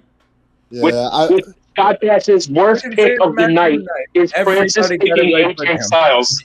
Yeah. That was the worst pick of the night, was you picking AJ Styles. I thought it. Although Francis, I need to ask. I need to ask, man. Why? I like AJ. Okay, so hear me out. I did appreciate the fact that both AJ and Dom Mysterio wore gear to pay homage to Eddie. SummerSlam. What was it? 20 years ago? 25 years ago? 2005. Yeah. So 20 years ago. So 20 years ago, in the custody of Dominic Mysterio match, in this match, Dom wore gear similar to inspired by Rey Mysterio's gear, but more dommed out. I think AJ wore the same exact gear that Eddie Guerrero wore in that match, just with that was the same AJ exact Styles. gear. Not the gear, but it was it was modeled. It was after basically a replica of the same gear that Eddie wore, just with AJ stuff. The lowrider, and AJ's son came out dressed like Dom was 20 years ago with the fucking with the jorts, the polo shirt, and the bleach blonde buzz cut hair. That's actually insane. That's who that was. That was his son. That was AJ's son. That was AJ's son in the lowrider with him. Dom helped him get the outfit too. Yeah. But like he spent the I was weekend actually with unaware Dom. of. I'm gonna be honest. I was unaware of all these Easter eggs. Yeah, apparently Dom wasn't aware that AJ was gonna wear that gear or show up in the lowrider, and he thought that was a pretty cool homage to Eddie. I'm gonna level with you, man. Oh my god! I just missed my fun fact. Wow, guys, we skipped the match for the fun fact. I thought that I thought that this was just gonna be like a regular fun match, to be honest, because neither one of these guys know how to put on a bad match at this point. No. What I did not expect was this to be an entire. What I did not expect was this being an entire love letter to Eddie. Yeah. You know what I didn't expect? And I'll mention this because you and Dom both asked this. I'm surprised nobody interfered. Yeah. Yeah. This was a clean match. Yeah. And Dom won clean. Also, no help from the Judgment Day. Also, as I may add, and Dom, get ready for the round of applause button. I would like, because I went to say it for the match, but I skipped it. Randy Orton had set history the day after SummerSlam. And I'll give my represents to Joe Pucci for giving me this info. Randy Orton has now competed in the most matches for a SummerSlam pay-per-view with 17. So, hopefully the huge voices in his, pay-per-view. and now Randy has that title over him. Hopefully, the voices in his head are giving him congratulations. Probably not, but let's get back to this. And what I did not expect out of this match was the fact that this entire thing was just a love letter to Eddie. It really was. Yeah. You have no idea how much I laughed hysterically when they did the chair shot scene. You Oh, hit yeah. me! No, you hit me! Yeah, it was so funny because I was watching it with Chrissy and she looked at it and she's like, "What the fuck was that?" I was like, so I had to explain what Eddie used to do because like I had never. Oh, that You must. got to remember, Chrissy only started watching wrestling in 2018, so she really missed out on a lot of prime Yeah. stuff. And I love that Dom did the boot thing. Like he unzipped his boot Yeah. and got out of a submission with it, Get it. like Eddie did in against Kurt Mania Angle. 20. No, it wasn't at Mania. Was it at Mania? It was at Mania 20. Yeah, you're right. You can't mess with the brains, Tom. You can't challenge that. Mm-hmm. But yeah, Eddie did that against Kurt Angle to get out of the ankle lock, and Dom did it against AJ to get out of the calf crusher. So I thought that was pretty cool. All in all, like I said, one of the best matches of the night. It was so good. There's not much I could really say about it other than that. So Yeah, man. Also, I'm gonna say what everybody else is thinking, man. You know, you get a look at Dom sometimes, especially with this long hair mustache look. you start to question: is he Eddie's Bro, son? not only does he not look like Ray's son, he don't even look like his mom all that much. No, Like, he's just tall like she is. Yeah. But Like, he I'm- looks I'm like really Eddie. starting It's to question, scary. like, He looks a lot like. who No. is this dude's No, dad? in all fairness, like if you really look at Ray without a mask and Dom without long hair and a mustache, he does look just like Rey Mysterio, just taller. Yeah. Oh man. No, he does. Oh. Mm-hmm. You know, we don't get to see Okay. Ray too often without the mask, but when you do, it's like you really like. I saw a picture not that long ago of the two of them. I think they were at home, and it was like Ray didn't have a mask on, and like he took a picture with Dom, and like holy shit, like Yeah. you could see it. Alright. And it's like, but like Ray even said in an interview, like sometimes his wife fucks with him. Like she'll sit there, she goes, you know, like they'll watch Dom wrestling, and then his wife will be like, oh, you know, maybe I did sleep with Eddie that one time. I'm just saying, man, like that. Not only might Ray not be the father, I don't even know if Angie's the mother sometimes. Like, I'm starting to question, like, where the hell did this kid come from? No, you see, All right. here's the thing: he's not. He is Ray's son, but he's also Eddie's son. They just had He's like a Eddie weird butt baby. I was about to say they had a butt baby. Yeah. All right, so next match. And if it wasn't for Francis's terrible pick with AJ Styles, Dom would have been on that list as worst pick of the night because he's the only one that got the match wrong with Solo and Jake versus Jacob Fatu. Francis, Cap, and I all got Solo, with Cap and I getting extra points because we both knew that Solo's group was going to interfere one way or another. Because if it's not a Hell in a Cell match, if there could be an interference, there will be interference. All right, man. So let's just call it what it is. This was the worst match of the night. Yeah, it was honestly. This was my piss break match. Yeah. This was the worst match of the night, man. And This it's wasn't so for me. sad to say that for a My Jacob piss break Fatu match was the next match. like my worst match being a Jacob Fatu match is so upsetting, man. But this But that felt doesn't necessarily so- mean it was a bad match. No, it wasn't a bad match by any means. I don't think it was a just like- bad match. I think it was formulaic. Yeah, it was predictable. It was, I know that's bold coming from the guy who picked it wrong, but I mean, but still, you know, it's one of those things. It's like you kind of see where it's gonna go right away. As soon as the match starts, you're like, okay, yeah, I see it. You know, and like I said, if it was on any other pay-per-view, it would be a good match, a great match. But I I think think if it were on like it struggled. If it was on night one, it would be one of the best matches of the night. But the fact that it was on night two, where it had to compete with all these other fucking matches that were absolutely phenomenal, it kind of paled in comparison. It really, the other matches on the card didn't do it any favors. um but I'm gonna go one step further though. I don't think that this is a good pay-per-view match. I think that this is a perfect Friday night SmackDown match. It's a SmackDown main event. Yeah. It was a SmackDown main event on a SummerSlam card, on a Big Four pay-per-view card. That's what this was. Scott Francis, you got anything? Prison, man. No, I You got think nothing. you think Jacob Fatu would do better in an environment similar to prison, but I guess it just wasn't prison enough for him. Fourth match of the night. Yeah. And we got Becky Lynch versus Lyra Valkyria, with Dom being the only one to get the loss again, with picking the only one being Lyra.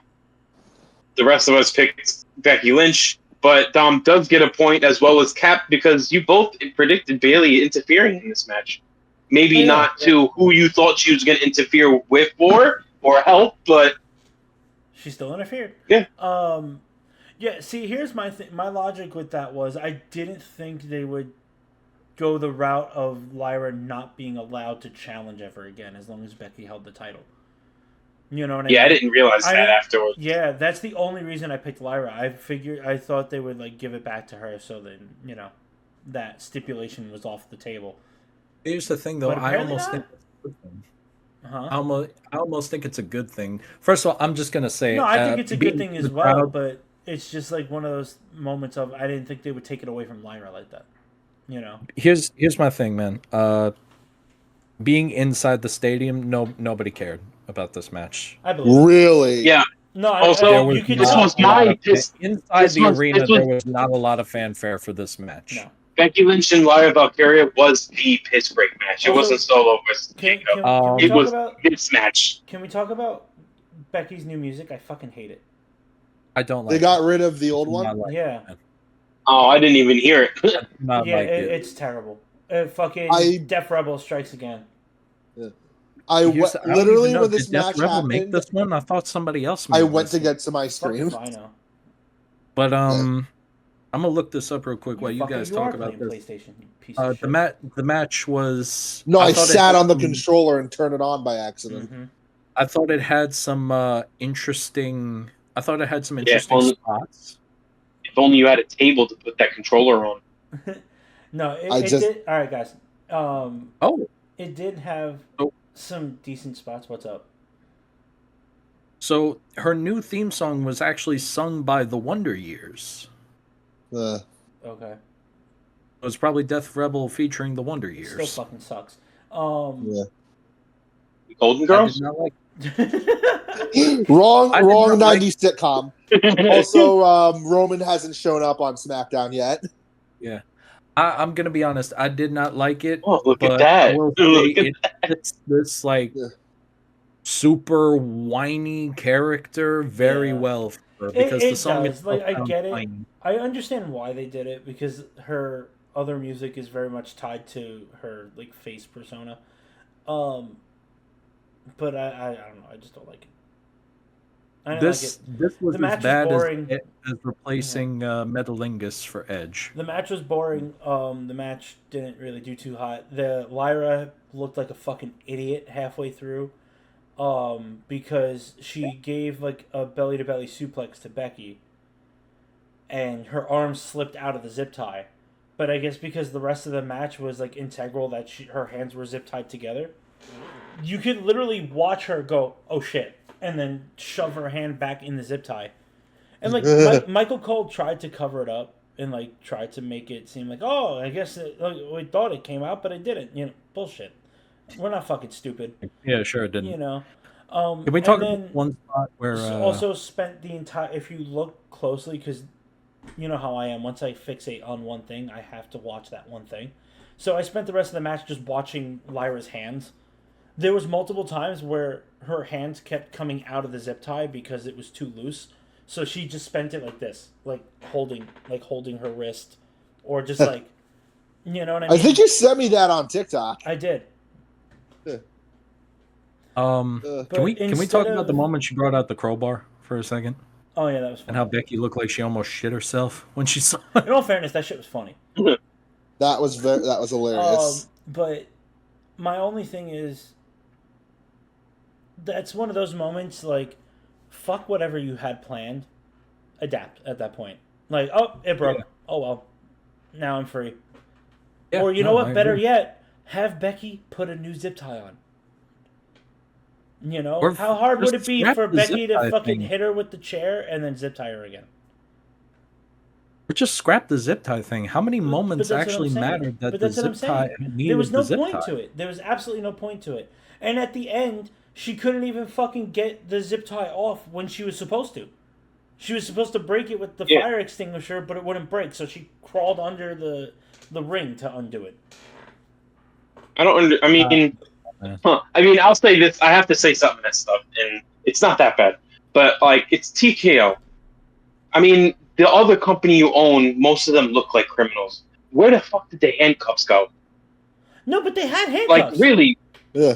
They've always used handcuffs. They usually use handcuffs. Not even that. They used handcuffs in the previous match. They did? In the Jacob match. Fucking Jacob. Yeah. So why didn't they use it? So why'd they use zip ties?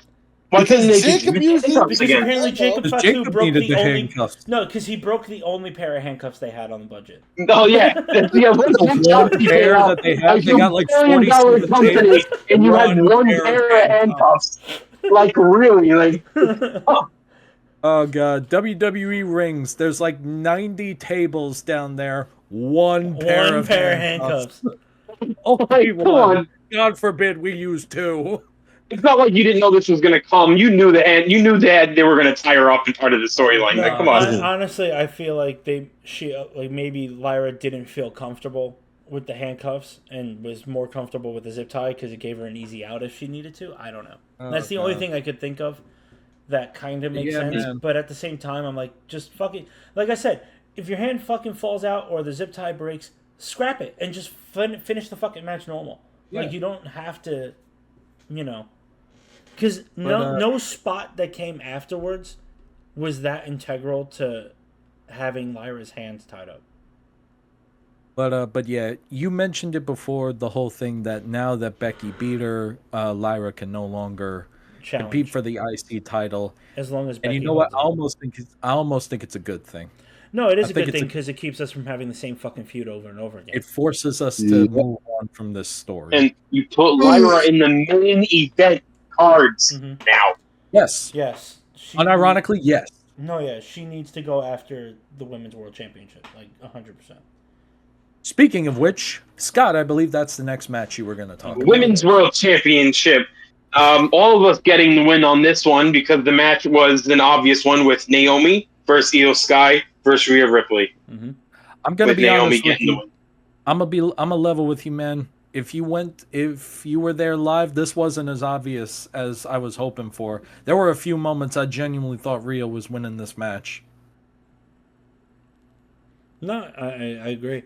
They did a great job of some like falsies, like some good false finishes and stuff, and it was overall it was a good match. And you know, I mean, Rhea is phenomenal in the ring. Io is, you know, unironically a genius. I know she's of the sky. Shut up. And Naomi is proving, you know, Naomi was always great. Is she just never got a good push. And now that she's getting one, and her heel character is actually, I didn't like it at first, but it's kind of grown on me. It's coming together. I'm liking the heel Naomi. I think it's working. It's doing what it needs to do. And she's having a solid title run, I would say. Very solid title run. And I believe she the next pay-per-view they're doing in Paris, I believe. Yes, Clash in Paris. Clash in Paris. Yes. She is fighting Vaquer next. Yes. So Stephanie Vaquer is her next challenger. that's Yeah, another. We Gonna will be another get to great that. match. I'm kind of getting behind. I'm kind of getting behind Naomi's character. I can do without her laughing. Oh yeah, It the kind of laugh creeps is me out. annoying, but It's kind of weird and creepy. I would cut that off, but I'm kind of. I mean, it's a weird persona, the caution character, but it kind of fits her. Her moveset's definitely changed. She's a little bit more entertaining and less predictable in her matches. I'm definitely coming around her with having this title because she continues to do this. There's going to be no regrets on her winning it You know what I think it is? I think in the that this first is place. a character that heavily benefits from having the title. mm-hmm. I think that this is a character that heavily benefits the fact that she is A champion. that is Yeah. heavily benefited by the fact that she is a champion. No, I agree. Because when was it not hitting?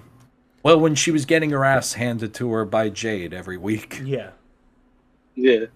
Yeah, as soon as she And- got her hands on that belt, the character really It started mending together. yeah. All right. Francis, you got anything you want to add? Oh, it was a good match. Terry, hurry this up, please. My ass went sore. Well, we got other topics, but yeah, I'll finish out to the last match. Listen, my back is killing me, okay? Because I got no back support. So Well, who the shut fuck up. told you to sit on your bed? Go get a chair. The chair will hurt my ass. Well, then put that Most chair. first world problems with these Yeah, two. for I swear to real. God. So the last match, the main event of all main events, Cody Rhodes versus John Cena, with Francis being the only one getting it wrong with saying John Cena was going to win. Dumbass. And with every single body's prediction getting wrong because nobody interfered that match. Shocking. The Rock never showed up. Rollins never cashed in and win. And I That's why I'm guess still an pissed about interference for Cena, which never happened because when I made this prediction, I didn't know we were going to get a BS face turn and get John Cena to be face out of fucking nowhere. Yeah, I wasn't. Yeah. I'm very was a upset little with that. annoyed- Like, I'm a I little wanted annoyed that they a did little that on something. SmackDown and not during SummerSlam. Yeah. I mean, I had a feeling he was turning face this weekend, but the way they did it, I'm not a fan of. It was the fact that they did it on Friday for no fucking reason. Like that Yeah. when they did it on Friday, that just showed me. I'm like, okay, so The Rock's not going to be that great. But this is actually probably his first match in this entire. This is his best match out of this entire farewell tour so far. Oh, 100%. Yeah, without a doubt. Him, 100%. you turning heel was something we wanted 10, maybe 15 years ago. The reason I kept saying, and Cab and Dom probably agreed with me on this, on why this heel turn was terrible, it's because you're too late. Yeah. We wanted this a while ago. And being you, John Cena, don't give me that they were refusing or somebody was refusing. You could have been, if you wanted to be a heel, you could have been a heel. It wasn't like anybody was going to fire you. You were literally the only reason they were surviving for half of your time there. You're right in the fact that it was too late. Yeah. But this also, we cannot ignore the fact that The Rock and Travis were supposed to play a much bigger role in this heel turn than they ever did. But when they fired Travis Scott and The Rock said he wasn't going to show up, they have to fucking. It would have made it worse. Yeah. Honestly, No, I agree. it would have made it worse, in my opinion. But who knows what the difference would have been. I think Sure. with The Rock involved, we would have had that double heel turn. Not like the double turn Yes. of Yeah. Cody turning heel because he would have finally sold his soul to The Rock. But I don't know. I think it's weird. It's one of those things of, I know it's something that Cena always wanted to do, but then here's the thing. Cena was always the kind of guy, like the whole reason he never turned heel back like in 2012 when he originally wanted to was because Vince told him no. And Cena was known to be that guy who, he's like, I will do what's best for business. And if Vince says this is best for business, that's what I'll do. And you know what? I think you can make that argument with Cody right now, to be Oh, I honest agree. with you. Yeah. I know that I predicted that Cody Rhodes was turning heel during this. I Yeah. especially thought that after I saw the John Cena face turn on the SmackDown Yeah. beforehand. Mm. But the more I think about it and the more I look at it, It doesn't make you sense right now. cannot make this man a babyface right now. A You heel. cannot make this man a heel right now. You can't do it. No, he's the face. Me? He's the face of the company. Yes. B, you look at all the sponsorships he's a part of. Sponsorships, the Make a The Wishes that Minute he's Maid, done. Make a Wish, the fucking Hell, the Wheatley the vodka. Wheatley, yeah, like he turns heel, Um, all that goes out the window. all of it has to go out the window, but also who's his successor at that point? Exactly, there's nobody. You It's can't easy make for John Cena to turn heel because let's be honest with ourselves, the kids don't care about John like they used to. no. We All do. the kids that cared about John Cena are our age. Yeah, We are the they're all kids that adults. care Yeah, about we're the John kids Cena. that cared about John Cena. I mean, now it's like, yeah, John Cena still does he still does a ton of the Make a Wish stuff, and Oh yeah. and the kids love him. Yeah, He's yeah, always a no. big draw for that stuff.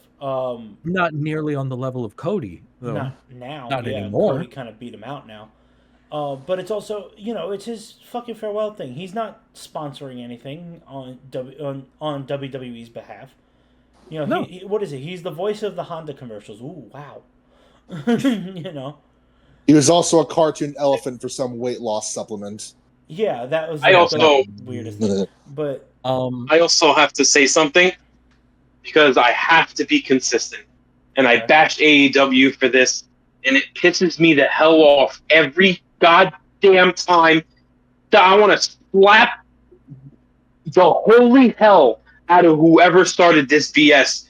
Stop spamming your finishers. It pisses me the hell off. When you have to do your finish, like Cody Rhodes has the worst thing about Cody Rhodes is his finisher.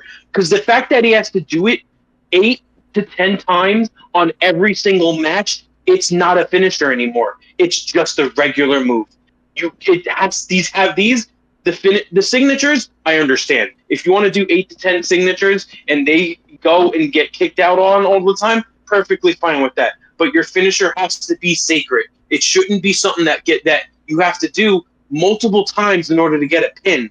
If you have to get something done multiple times to get a pin, it's time to you to widen your move set and put a little bit more moves in there because it just pisses me off the fact that it always spam it yeah. always, Didn't you say especially that about the Cody AA though? because No, it's not just Cody. Wouldn't you say that It's about the AA it's though? not just Cody. It's everybody. They all do it.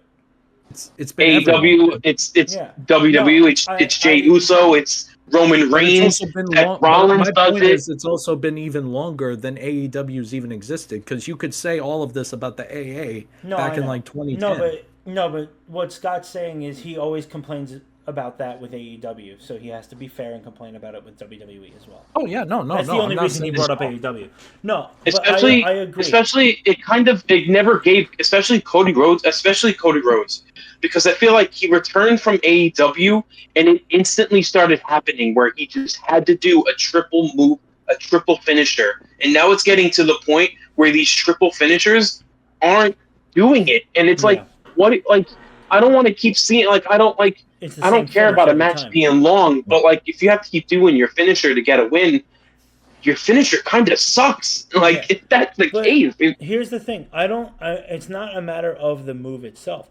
My issue is the psychology behind that because that started as a thing. Of I have to hit my finisher twice to put this guy down. That was more to show that the guy I'm up against is super, like he's, oh my insane. god, he's crazy Yeah, strong, so I have to hit him. Yeah, But now it's every fucking match. So I agree with Scott on that. I think I that feel like Brock ruined that. I feel finishers, like Brock it Lesnar wasn't ruined. just Brock. It was so many people did it. But I think it started with that Yeah, but his because he thing was was more just so this. dominant. Yeah, because he was the one that had to take the finish like 3 times to get put down. Um, but like Scott said, a finishing move should be exactly what it is. It should be the last move of the match, and that's it. And it shouldn't have to be multiple times.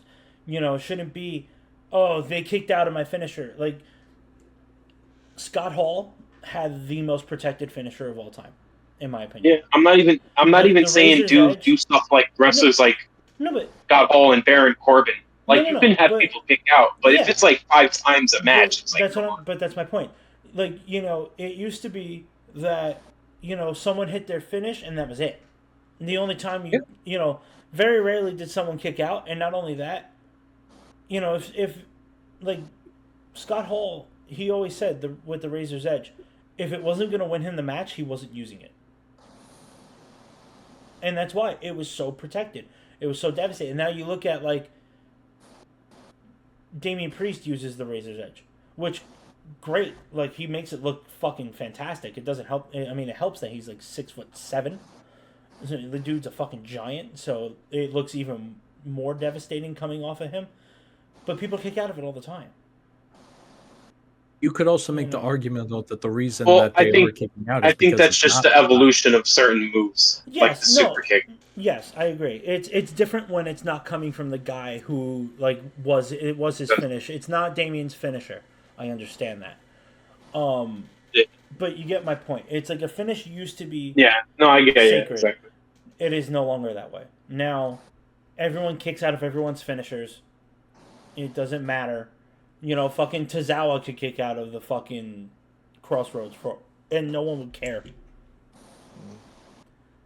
I love how he's the reference for jobber wrestling. I mean, he's a great wrestler, but he is a jobber. He's fantastic. He is. But back on topic. Cody Rhodes won the title. He left, gave Cena the respect and the time in the ring at the end of the match. Lo and behold, but none of them got that to the back right away. Here's the thing, man. Jaw hit the floor. So here's the thing. We all thought we were in the arena. We all thought we were just having this nice little moment with John saying goodbye to last him. Summerslam, Yeah. We thought it was a nice little moment. And then Karma herself came out and just looked John in the face and was like, "Oh, you thought that was it? Bork laser! Oh, you hold on. You thought you could act like a dumbass for 6 months. You could call us toxic. You could call us, losers and all that stuff. You can yell at little fat kids wearing your T-shirts. You can question the parenting of seriously, like what was up with population of that? the planet, calling people's dads losers and stuff like that. You thought you could just act like an ass for 6 months, and you thought people would just forgive you? No, you got to eat a couple of No. Brock is loved now. He's on our side now. Dude, Brock looks fucking terrifying, first off. Can we talk about the fact that he cleaned up his beard and grew his hair out longer and looks even more scary? Like, he's the dude went Super Saiyan 3. Let's put it that way. It went from tears to pure screaming at the sound of whatever the hell that thing is in the beginning. And for people in the comments, I actually had a tier list of Brock, of the evolution of Bork Laser. Yeah, it's worse. Bro, Super Saiyan 3 Bork Laser. So, that might be the new addition to the levels of Brock Lesnar. Here's my thing, right? I know that there was a lot of talk on the internet about Brock Lesnar. Well, there has to be.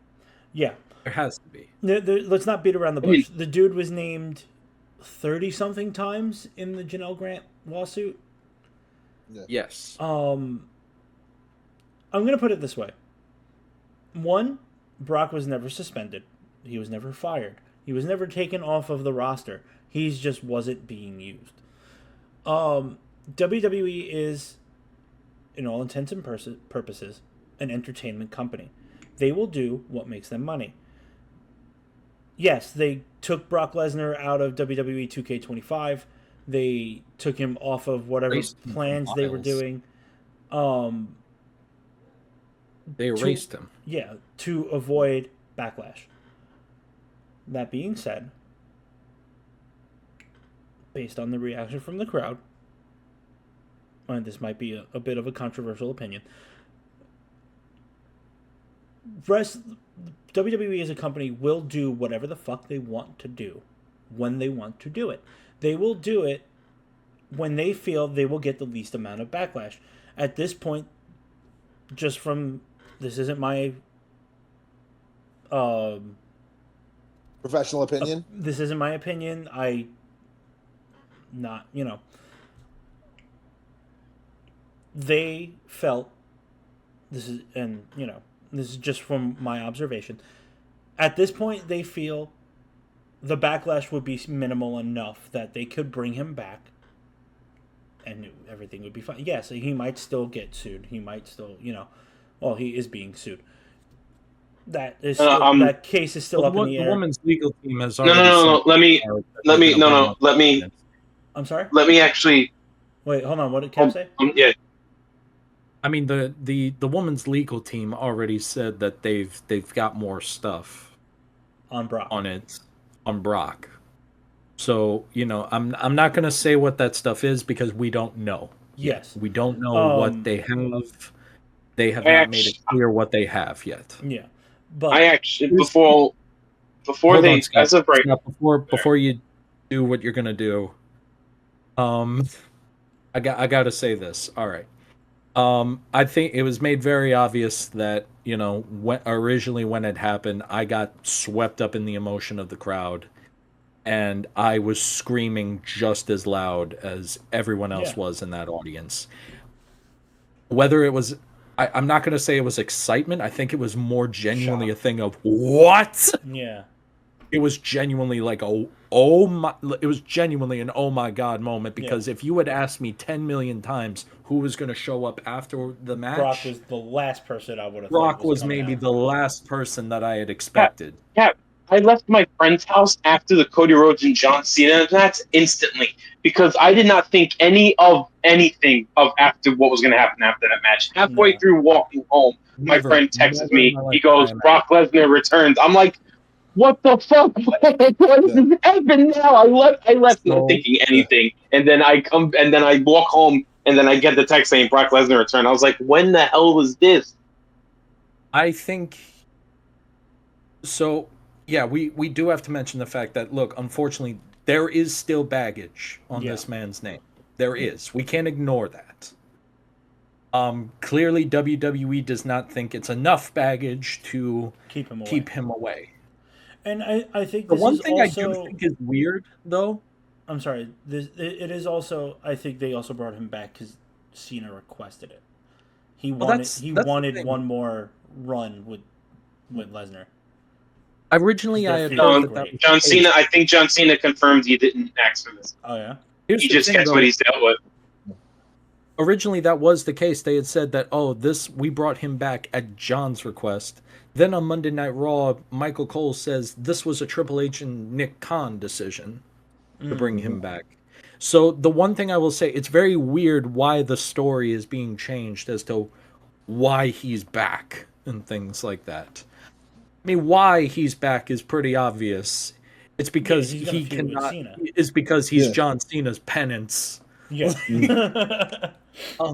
And like you have to admit, the feuds they've had in the past were fucking awesome. Yeah. So it only makes sense to have one more go around on his way out. And the fact that, plus, let's just call it what it is. John's face going pale when he heard that music. Oh. John looked like that man looked like he saw a ghost at that point. No, he saw an angry fucking hillbilly. He saw his ass. He saw beefed up Minnesota. It's also not dawned upon me the fact that the irony that there was just red and fire around him as he was walking down. Let me say this. Let me say about this. Oh, Scott. After this subject, I'll mention who won the card of the prediction game. But I actually usually when it comes to serious topics like this, I usually do some little bit of research, and I like to be the person that mentions the serious part. I am neither confirming nor denying if Brock Lesnar did what he did. but I'm just here to tell you what I've researched, I've looked up, and it's kind of interesting.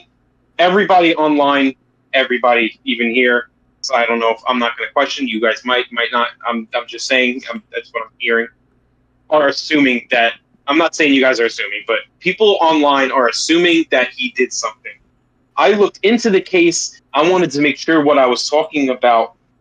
Brock Lesnar, now you guys said she has, evidence on Brock Lesnar, Supposedly. but I looked something up.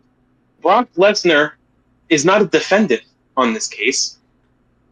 He is, I like to say he's an example. Okay. The two people actually getting sued are only Vince and John Laurinaitis. Really? Brock Lesnar, I believe, is being used as an example because apparently Vince McMahon was using sex like that, women, for contract deals for wrestlers. And I think the moment that she hit on the biggest was the moment when she hit Brock Lesnar, that it was with Brock Lesnar. Okay.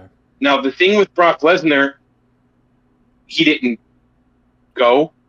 I'm just saying, apparently he didn't go allegedly. there to where he was supposed to go. We still don't know everything yet, but she says there as evidence. Like I said before, I am not confirming or denying what she's saying is true or false. I am never going to agree with somebody's opinion unless I have something that tells me that they did it. And as of right now, since the case is still going, we don't know. Yeah, this is all still. But all I know is Brock isn't getting. All I know is if you people can correct me, please correct me, because I'd rather be corrected than knowing that I'm lying. Yep. Brock Lesnar is not getting sued. I don't think Brock Lesnar did or wanted to do anything. I just think that Vince McMahon, it's Vince McMahon. We all knew what he was. We just never said it out loud. A sick freak. But with Brock Lesnar coming back, but then I'll get to the regular point. Brock Lesnar coming back is perfect. Brock Lesnar should have been in the position that Goldberg was in.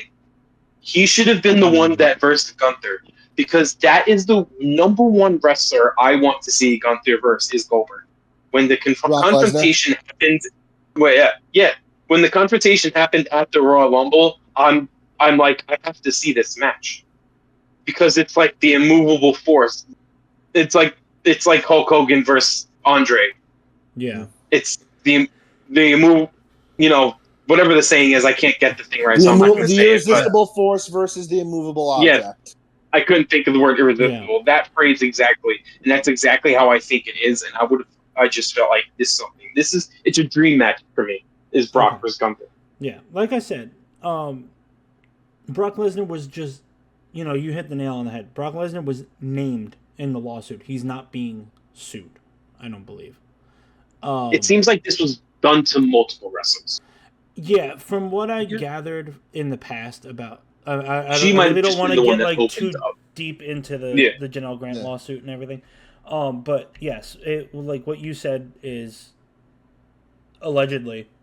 Yeah. I'm going to move this to my room real quick, guys. I'm at 3%. Oh, great! He's going to start fucking yanking it. Be right back. I mean, look, here's the thing. Here's a big part of this. I thought he charged his phone.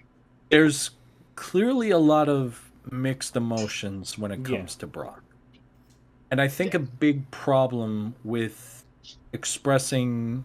There's nothing wrong with expressing how you feel about him coming back. Mm-hmm. I think the big problem in all of this is the fact that we have not had a trial yet. Yeah, well, there's we need a trial. We need to see evidence. We need to get to the gritty of. Unfortunately, that's the reality. The reality of the court system. It takes a fucking hot minute for all. Francis, what the hell? I thought you were going in your bedroom. Why are you sitting in the dark? I am. Turn the light, you idiot! What are you doing? I know you have a fucking lamp in there. Turn it on. Turn on the light. Turn on the light. You. Anyway, what the hell? You look like you're kidnapped in somebody's trunk right now. Like Scott said, because I've also looked into this in the past. when this first came up. Brock Lesnar was just one of the superstars that were named that was offered sexual favors from Vince McMahon on, through Janelle Grant, through different WWE superstars, but Brock Lesnar was the one that was named in the lawsuit. Which I'll just say, I love some of those people that said, because they had mentioned, oh, it was a former WWE and UFC champion, so there were some dumbasses that were like, oh, it's Ronda Rousey. Really? Yeah, really. Really? Fucking stupid ass. Anyway. Really? Yes. Before we go on to the next topic, unless Tom has something more to say. Nope. Let's get to the scores. Here is the rankings for SummerSlam. In last place, and obviously not. It's very predictable. It's Francis with 7. In third place is Dom with 8. Mm-hmm. And Cap, you said that you would suck, but apparently me and you tied for first place with 11. Are you kidding me? We hit a lot of extra pointers. Jesus Christ. That too really was good to us. Snapping victory from the jaws of defeat, baby. What can I say? Good job, Dingleberries.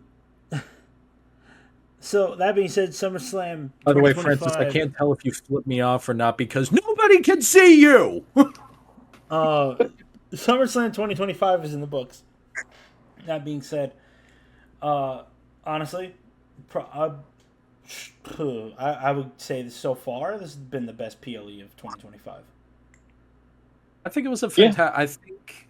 I think if night 1 were a bit better, I would feel more comfortable saying that. Oh no! If night 1 was a little bit better, like if they took some of the night 2 matches and like swapped them around, they could have been a more like balance between the two, and it would have been unanimous. Like, you know what I mean?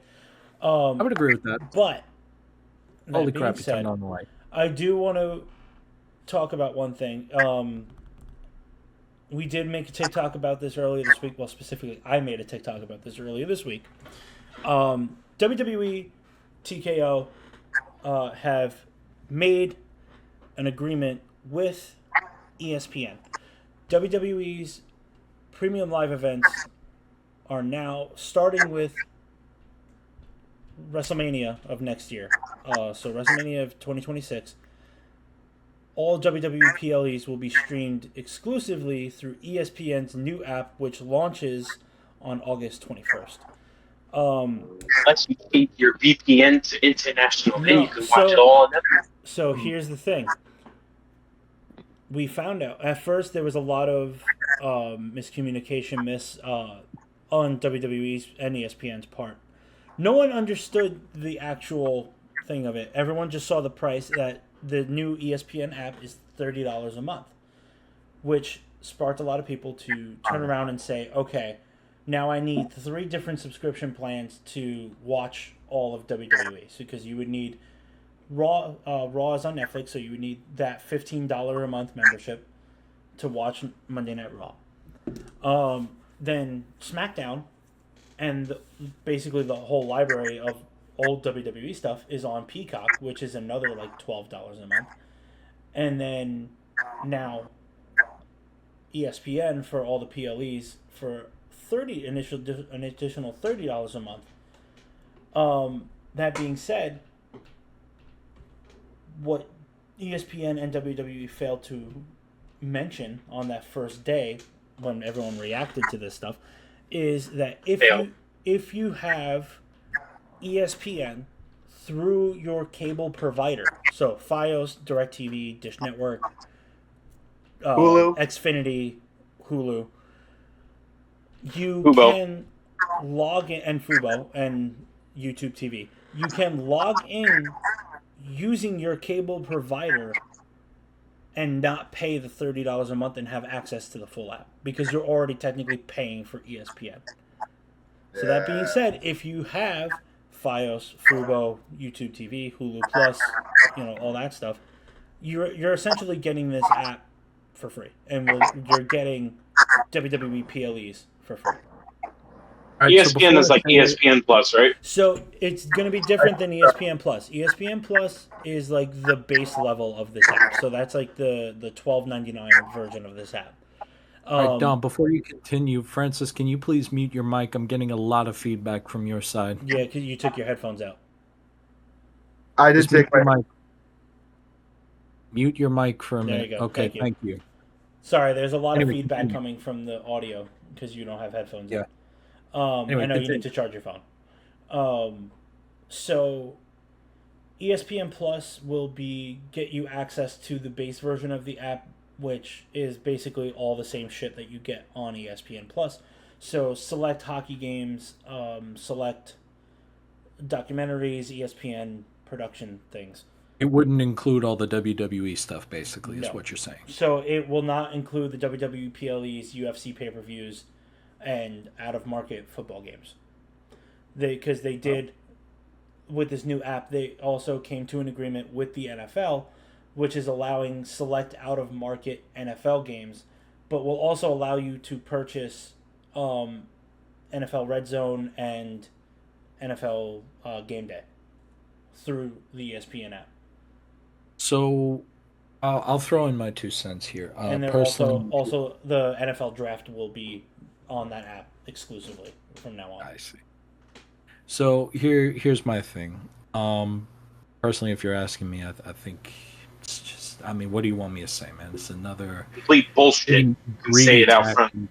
It's it's just another tactic. Make more money, drain more money out of people, man. Mm-hmm. I'm in an interesting position where I do work in television, so I do You get it, but you're not happy about I it. get it, but as a consumer, it's rough, man. It's rough to ask another $30 out of people. But here's the thing: if you have cable, I think.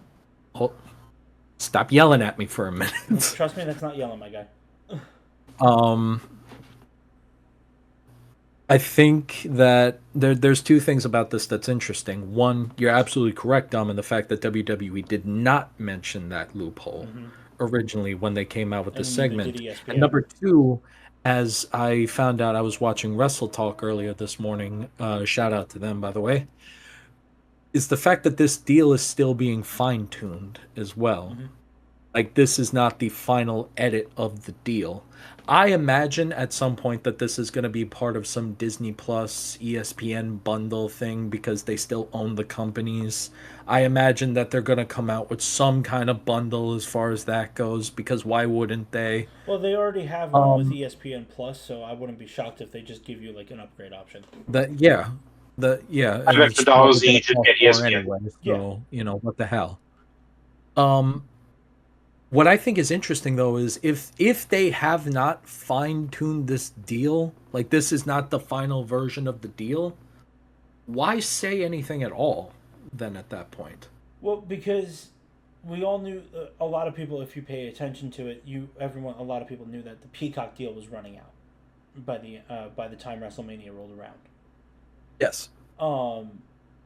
That being said, I was kind of hoping that everything would move over to Netflix. But I was hoping for that as well. But I think And it seemed like everything was going in that route. Disney just offered them enough money, and it was worth doing. I mean, listen, the one thing you can never deny is the fact that Disney's got money. Yes. After the last 5 years, they lost billions, so I didn't think they had the money in them. Made billions. Man, they still got billions more, man. What do you want me to tell you? They are a company. It's fine because I know, but I know how I can watch. I'm not going to say anything more than this. I know how I can watch it for free, so I'm fine. Well, I might have a little bit of a downtime on the graphics department, Scott, but if it's for free, I'll deal with it. So if you're going to start talking about piracy, like, yeah, shut up. But I'm not saying anything else. Here's the difference. I'm just going to mooch off my parents' cable. That's different, but that's the thing. Like I said, if this is really only going to hurt people who don't have cable, don't have someone to mooch cable off of, are we're going to hurt Disney when nobody gets it, or exclusively just working, off of streaming services, then yes, you're going to have to pay the $30 a month or pirate it, which I don't recommend. Please don't do that. But like I said, if you have cable, most people nowadays have YouTube TV, I have swear to cable. God. If they don't have cable, they have YouTube TV, Fubo, or Hulu Plus with live TV. So you're gonna basically get it for free anyway. So it's not as bad as we initially thought. It does suck that everything's kind of like moving around into different streaming platforms instead of just being on one. Like I miss the $10 a month WWE Network. I It's would kill plain to have plain and that simple. I back. would exactly. I would bitch slap a baby to get that back. Francis, Jesus shut up. Christ. You've said worse. Yeah, you have. Oh You can God. you can unmute yourself if you Yeah, have something Actually, to you know say. what? You don't Yeah, have to keep yourself Francis, muted. let's give you the floor for a like you're second. not in What are your timeout. thoughts It's about just this? unmute first. There you go. Oh, I'm not in timeout. It's just I want to make sure the audio is not going to be a problem for you guys. There you Well, good. we're giving What's you your the floor opinion for on the ESPN thing?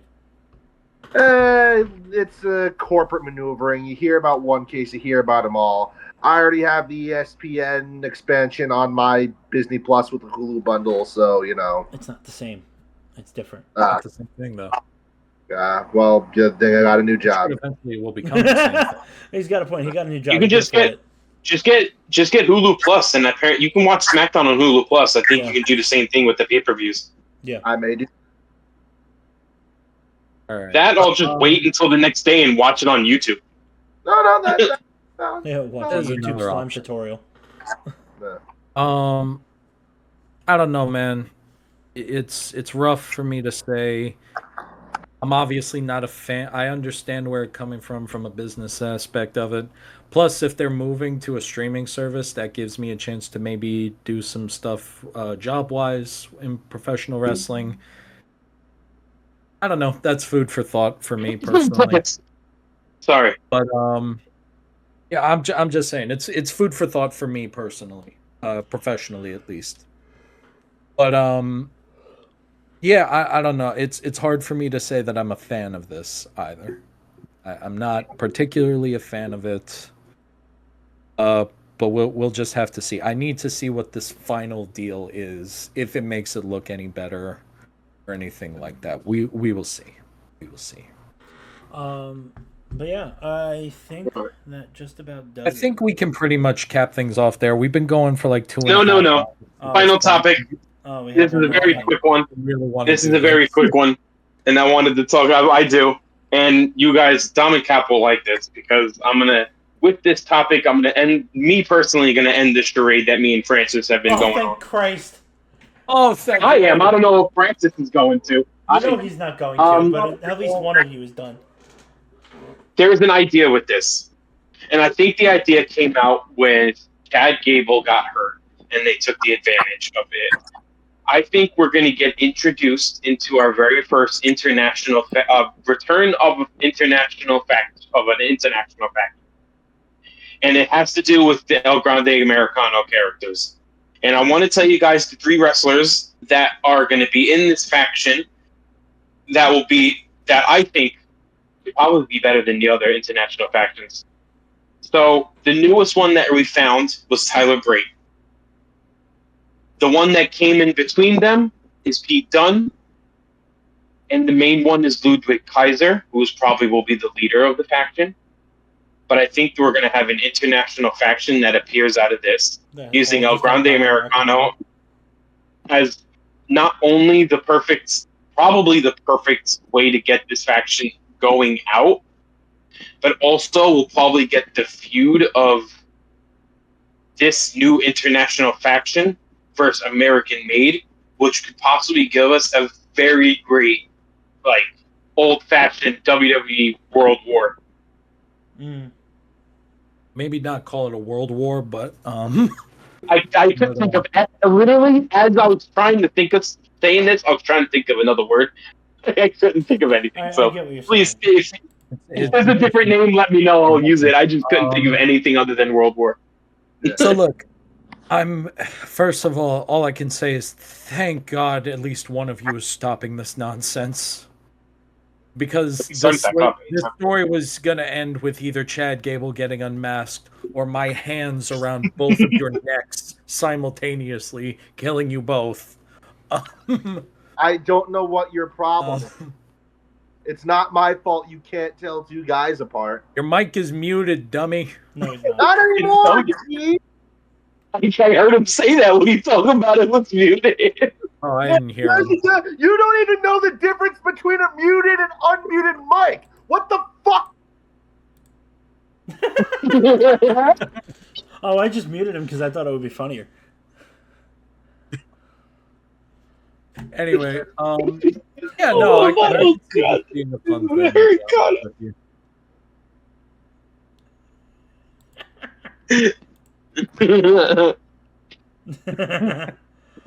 All right. I'm honestly, all right. I'm honestly, if this comes out, I think this will be great. I know that if you have the seal, along with Gunther, if you have the seal, the stamped seal of approval of the Undertaker liking you, you're gonna do very good. So I think this could be a big moment for Ludwig Kaiser if this goes on. Because this It actually be very interesting. No, honest to God, I think this could be very interesting. It's a fun theory to think about, and I think that it gives people two things. Number one, we're starting to realize how good Ludwig Kaiser is. Mm-hmm. And funny enough, this El Grande Americano character has given him a golden opportunity to show people how good he is. Yeah. Because I don't think anybody's stupid enough to believe that that's not him under the mask. No, Francis is. Well, okay, I almost believe that everybody Francis is stupid enough to believe. I'm just gonna start kicking him every time he's screaming now, because I can barely hear him. This is very entertaining, sitting back and just having you guys see it. Okay. Can we finish this, please? Yeah. It's an interesting theory, man. That's what I will say. It's an interesting theory. And I don't hate it. And it gives the crowd a babyface El Grande Americano, which I think honestly is what they're hoping for. Yeah. Where is he? Get him Probably being a little fucking geek. Oh no, I want to hear the ending. I want to hear the outro. It hasn't been us as a group for 2 months. Get his ass back in. Okay, stop kicking him so we can fucking sign off. All right. Hey, and he's on his couch. All right, folks. We're going to wrap things up there. If you have enjoyed this whole debacle, for some reason, that means you must really like us. So since you like us so much, why don't you give us a follow here on Twitch? While you're at it, give us a subscribe on YouTube as well, where the VODs are usually up the very next day. And let us know in the comments, man, what did you think of SummerSlam? How you feel about Brock Lesnar? How you feel about the ESPN deal? How do you think about this new faction that Scott's talking about, his faction theories? Let us know all of this stuff in the comments below of the YouTube video especially. And if you've seen all of this, if you've seen us, talk about these segments, and if you've seen us even, having Francis scream at us constantly, and you look at all that and you decide you want even more, well, folks, you could check us out also at the Push Wrestling on TikTok and Instagram for daily wrestling content. Nice plug. We've been posting a lot of my videos from SummerSlam weekend, and I got a few more coming out that I'm looking forward to you guys seeing. So yeah, give us a check. Give us a check out on TikTok if you want to sign and us a check, that's Instagram cool for too. daily wrestling. Yeah. So I found that so funny. God. So for all of us here at The Push, my name is Cap. I'm Dom. Got bashed. And I'm Francis. Ring that bell for me, Dom.